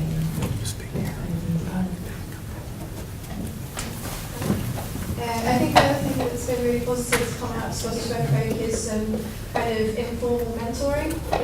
So I have an informal mentor in Dublin, Ireland, who isn't here with us today, and that's just to kind of talk about things that our two institutions are doing that is kind of non-competitive in a way that we can share information in an ad hoc fashion as opposed to Scottish Web Folk, which is slightly more structured. And I think that that's something that I'd really recommend, because you just hear things, and the things that get passed between people in that kind of a session makes a really big difference. I hope he's not mentoring you in anger management. I think as a newbie coming onto this has been great, and I think that certainly at Exeter is something we need to implement. We've got quite a big team, quite a lot of people who've been in the team for quite a few years. I think we've let this sort of drift a bit for a few years, where we've not really sort of engaged with our universities like what people are doing. So I think people really trying to sort of get into it, really start linking up with other sort of universities, not just in the southwest, but all over really. Helen, any comments? Well, I don't like to throw cold water on all of this, but I did try a few years ago to set up some sort of regional groups sort of around Cambridge. The problem is there aren't actually that many other universities around Cambridge. And you tend to get sucked into London and you get not London, and it's too far for people to go, so they don't actually want to go and meet up. So for a virtual thing it would work all right, but actually for a physical thing you need to be physically closer together in order to get some kind of momentum going. So now we have, it's a good boost for the Slack channel, which is a virtual way of communicating with each other. This gentleman's told me he'd like you to move over here for some reason. I can't quite remember why. It's the microphone. It's the microphones. So. And I'll go and get my next question. Congratulations to Garius, who's found the word digital. You have to keep tweeting. That was clear the board maybe obvious. So my next question relates to, I better lean over a microphone, or is there a portable one? The death of the institutional website. So I hoped to get a drop on this, but Paul Hoskins from Precedent said to me a few weeks ago, I don't believe we're going to have institutional websites a few weeks on bastard conference. So a lot of the things we've seen during the course of this conference related to about content rather than platforms. There's a lot of talk of CRM, getting the right place, the information to the right people at the right times. Do we, as a panel, agree that the institutional website is in its twilight years? And Andrew Miller, who's now left the building, like Elvis, asked me to ask you also about the death of the CMS. Are they up to the task? So, is either the CMS or the institutional website dead? Dead. I don't think so. I can't. I mean, I think the website would become perhaps less of a focus as we have other channels that particularly students are using. And I think if the website's not dying, then I'm not sure the CMS is going to die either, because we need some way of trying to manage this information. I think, hopefully, I can only imagine the institutional website has got to reduce in size. I think we've got to really focus on important stuff and just stop using it as an area for absolutely everyone to put all of their stuff on just for the sake of having, somewhere to put all their stuff. Remember Chris's point, one page view. Well, yeah, exactly, one page view, that's true. But maybe we could just hide those away and we just have to so, I personally can't quite see the death of the website yet. I think from the institutional point of view, there's always going to be the necessity to have a website to put all of the legal required stuff. So there's no hope that it's ever going to go away. And indeed, if you got rid of it, what would be the central hub for information? There has to be something to draw information together, even if it's not very big. I mean, we don't have a central CMS, big surprise, but we have a central website, which isn't actually very big at all. It's only a few hundred pages, and then it all goes off into complete chaos. But we will always have to have that, just so that we can signpost which way you go to chaos and how you get back to it. And that's always been the purpose of the central site, and also the templates, because they give a sort of a veneer of coherence over the whole lot. I think one of the things that I would say is that we should be taking our own medicine and asking, what is the business problem we're trying to solve? Is it the case that our websites aren't working for the things that we're trying to do? Because if it's that, then there are other communication channels and there are other ways to communicate with our users. But if it is just a desire for change without any reason or any rationalisation, I think that's problematic. So I think that if we're going to be kind of authorities in our institutions, we need to say the problem we are trying to change is this, and we will do that by changing our website or putting this information on YouTube. So it might be the death of the website, the institutional website, but I'm more interested in why that might be the case. That's very interesting. I'm not sure how to answer this question. I don't think web is going away, but I can't remember who was talking about freeing up the content to be a true sort of create once, publish everywhere kind of stuff, so you don't have to be copying and pasting and rejigging content all the time. So yeah, there's ways that we can produce the content, speaking as a content person, produce the content in such a way that the same stuff can literally be used in any different channel, different platform. That's something to move towards, and I don't know how well the CMSs can handle that kind of thing, whether we need a new type of CMS. I wanted to make an additional point to this, which is we have looked at UCAS here in the last morning doing a talk about some of the developments they're doing. They've changed from being a very moribund, slow-moving organisation like we would all recognise into a very agile organisation, and they're doing a lot of stuff around prospectuses, course finders, application forms, and I can foresee a time when all that activity will be held on the UCAS website, and there'll be no real interest in university doing all this stuff. Well, I've talked a cliche, there you go. I mean, people already come through UCAS, they're used to that. We were doing some guerrilla testing at the start of term with some freshers. We just approached people in the refectory and sidled up to them. And we found that 50% of people we spoke to had never used our university website. Had never used the university website at all before they came on campus as a matriculated student. So that was quite an eye-opener. So I want to contradict some of the assumptions over here and say I think there will be a time when, well, maybe Helen's got it right, we have a repository and then the rest is done elsewhere. Moving on to my next question.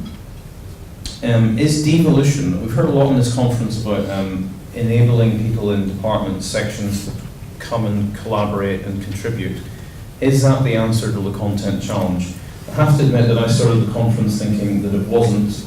I'm sick of people writing crappy content. We shouldn't be speaking to them at all. We should get a team of pros in and just do it. That was the sort of with my Andrew Miller, it's all about student recruitment hat on. And I've just been really inspired by those last three presentations. My goodness, the amount of effort people are making to try and get us to understand people we work with. So my question is devolution to content writers and punters and departments and sections the answer to the content challenge? I think it kind of has to be, in a way. I mean, I think I agree with you. I think at Exeter we have quite a big web team. We've kind of quite traditionally had sort of web officers who deal particularly deal with content, on school and college websites, and we've kind of been a bit scared to let people into there. More recently we have sort of let people write their own content, and it's been terrible. But then I think perhaps it's because we've not supported them and we've not quite got our training together to make sure that we're upskilling people to do this properly and understand what it is we're trying to achieve and why we're trying to do it. So, and perhaps this links into whether the institutional website is dead. These websites are huge. There's no way we can manage every single piece of content. So perhaps we need to pick the bits that we want to make sure we're happy, we're in control of, as it were, and just say everything else is, it's outside of that. Is it the walled garden? Yeah. Just say, right, you can run free and see how it grows.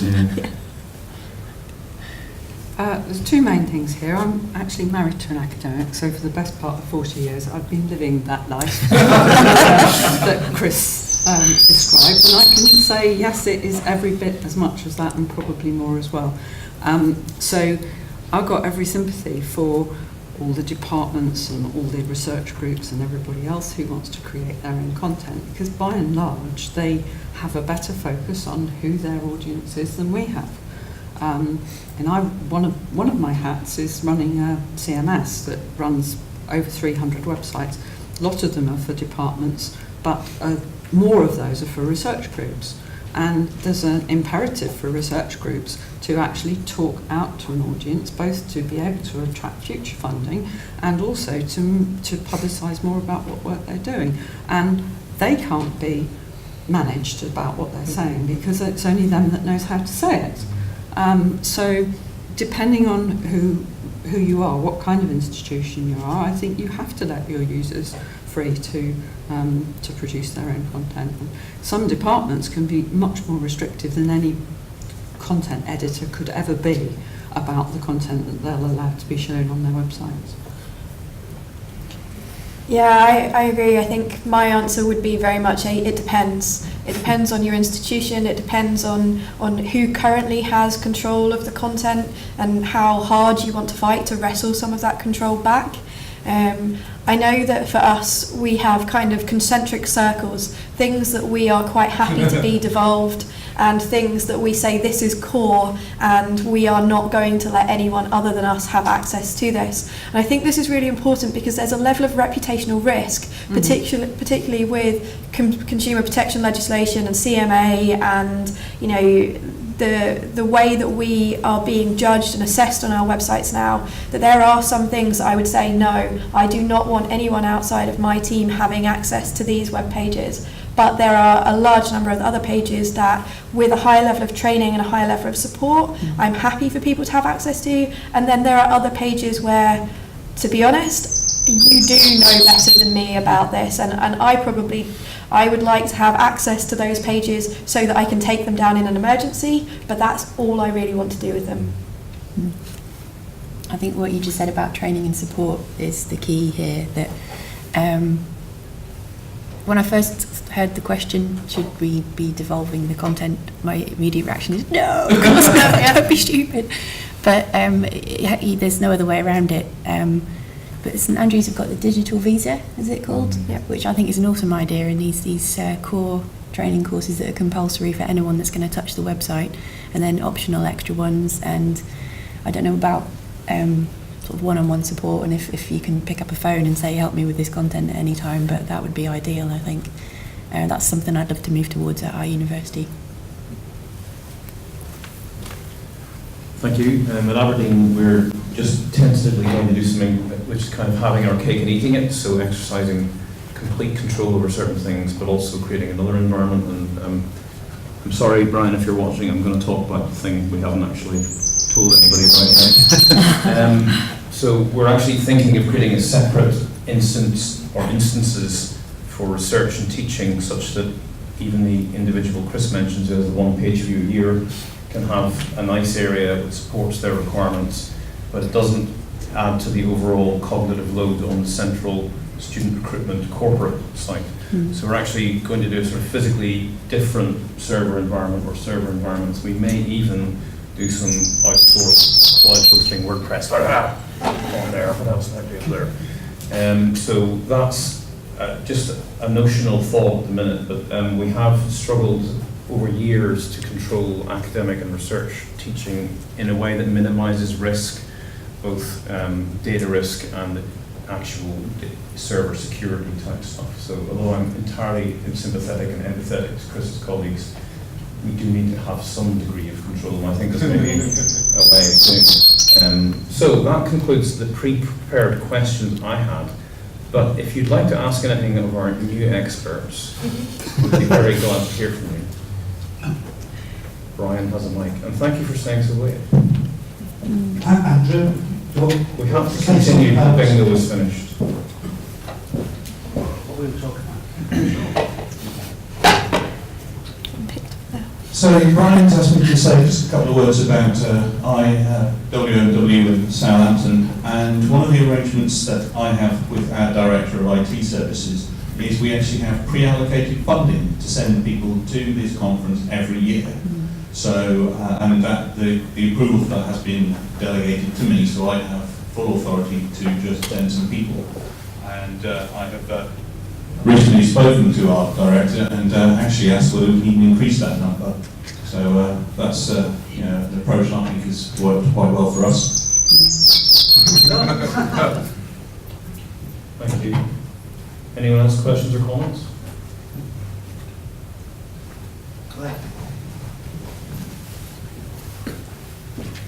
It's more of a comment really about the regional groups, and when they started a few years ago we had the North East regional group, which then became anyone who wanted to come, who wanted to get on a train up north. So I think that they were really, really valuable, so I think it's probably worth maybe on the Slack channel having a discussion about regional groups. Because I think, even if it's once a year in between this, I think they were really valuable. Thank you for your comment. Already a Yorkshire hashtag on that. Yes. You didn't get a bingo point for it though. Any last comments? I'm going to wrap things up then. Can I thank our panel?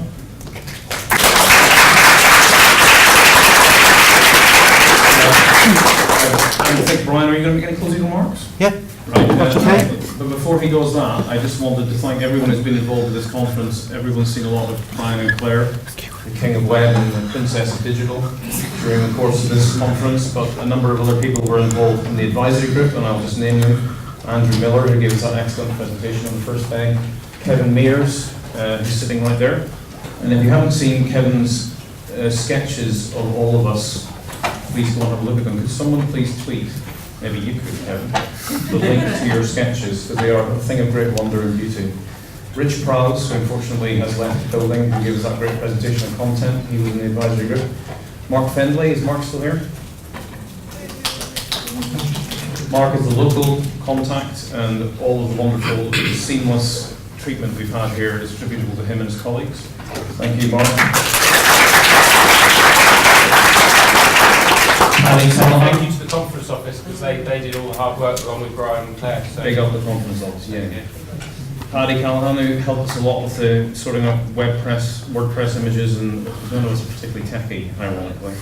And also made many good contributions and suggestions to the group. And Tom Wright, who you just heard from. Tom's still here, is he? Yep. Yep. Thank you, Tom. I called him inimitable, but the word unique is probably better. Chris Cuttridge.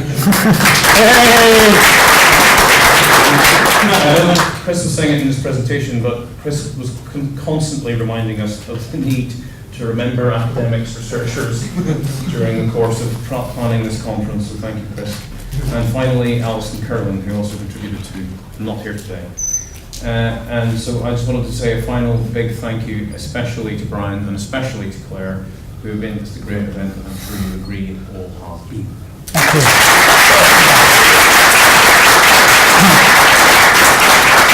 Just a few final remarks, about 5 minutes. Most important thing, there's the link to the online evaluation form. This is really, really important. As Mike said earlier, tell us about the things that were great, that really inspired you, but also the things that didn't really work, that we need to look at and focus at. I will send a summary of all the comments for the individual speakers and facilitators. I tend to send the 3 best remarks and also the 3 worst, most critical things, just so there's a criticism sandwich there, but that is really, really important. So please do that. I facilitated a masterclass on a comms infrastructure. How do we communicate between these events? And we tried to come up with some overall summary of what it's about. So this is a brief summary. We're not a silo. We're part of a community that has some shared values and goals. And in order to realise those goals, we will work collaboratively. We will share. We will ask for help when we're suffering, when we don't know the answers, and we will provide answers to other people.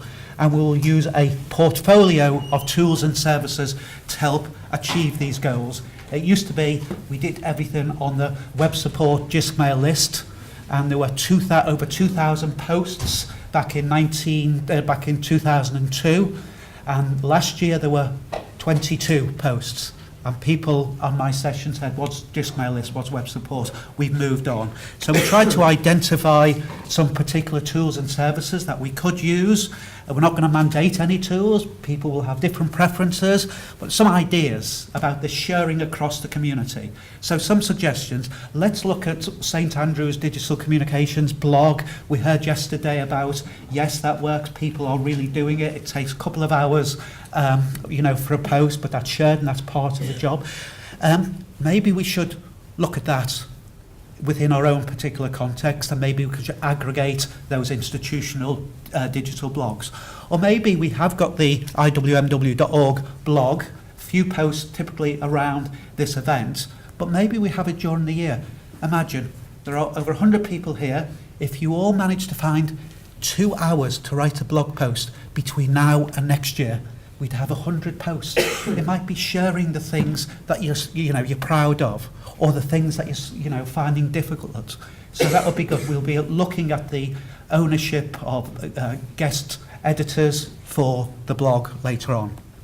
Another idea that we came across just recently was have a monthly chat, a focused hour on a particular topic on the HE Digital Slack channel. There are some real fans of Slack here at the conference, so we will be looking at that. We'll be trying to have a post-event reflections within the next month or so.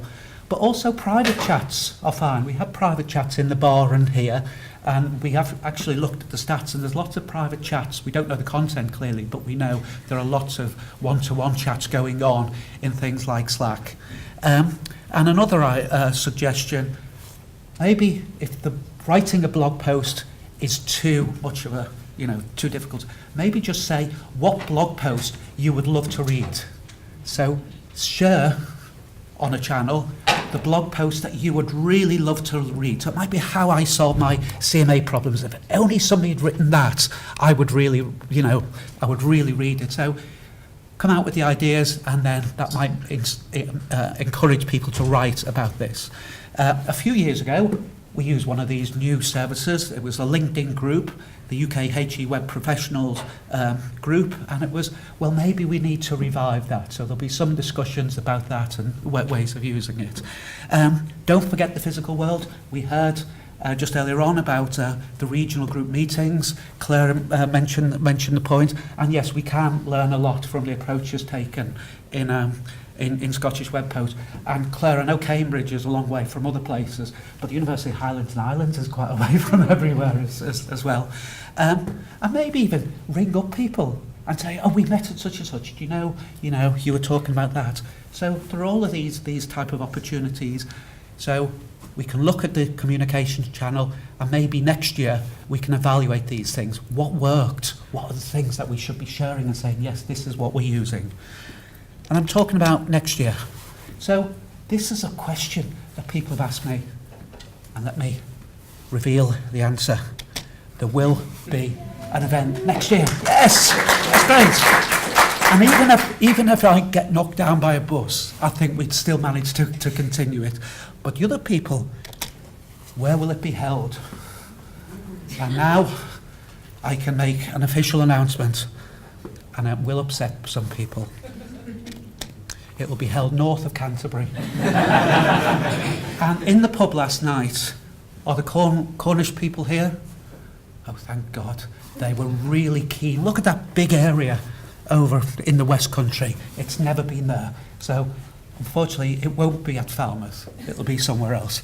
And I need to discuss with some people and look at contracts and the things, but I will make announcements shortly.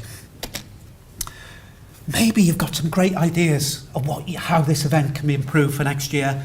Great, look at ways of sharing these ideas. We can discuss all those things. There's a question on the evaluation form. You can share ideas there.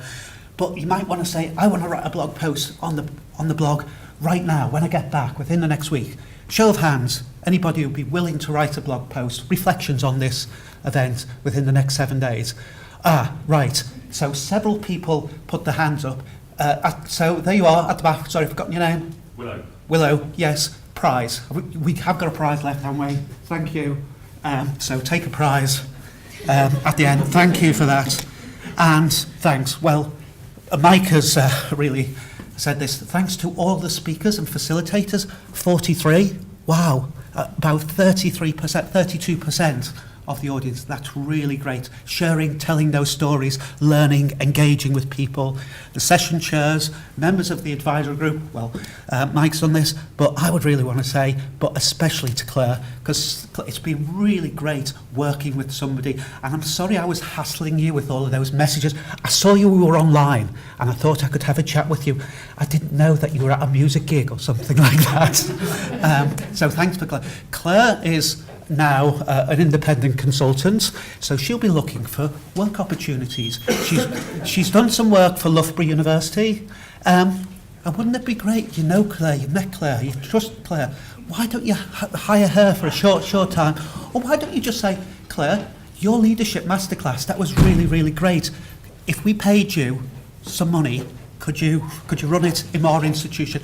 And the thing that I think I can safely say about Claire's consultancy, it's more cost effective than Paul Boag. And so, finally, the sponsors, all of those prizes, the sponsors paid for that, the conference dinner, the barbecue, the drinks, everything, the University of Kent staff, and all of you for making this such a great event. And I think this has been the best event ever. So thank you, and see you next year.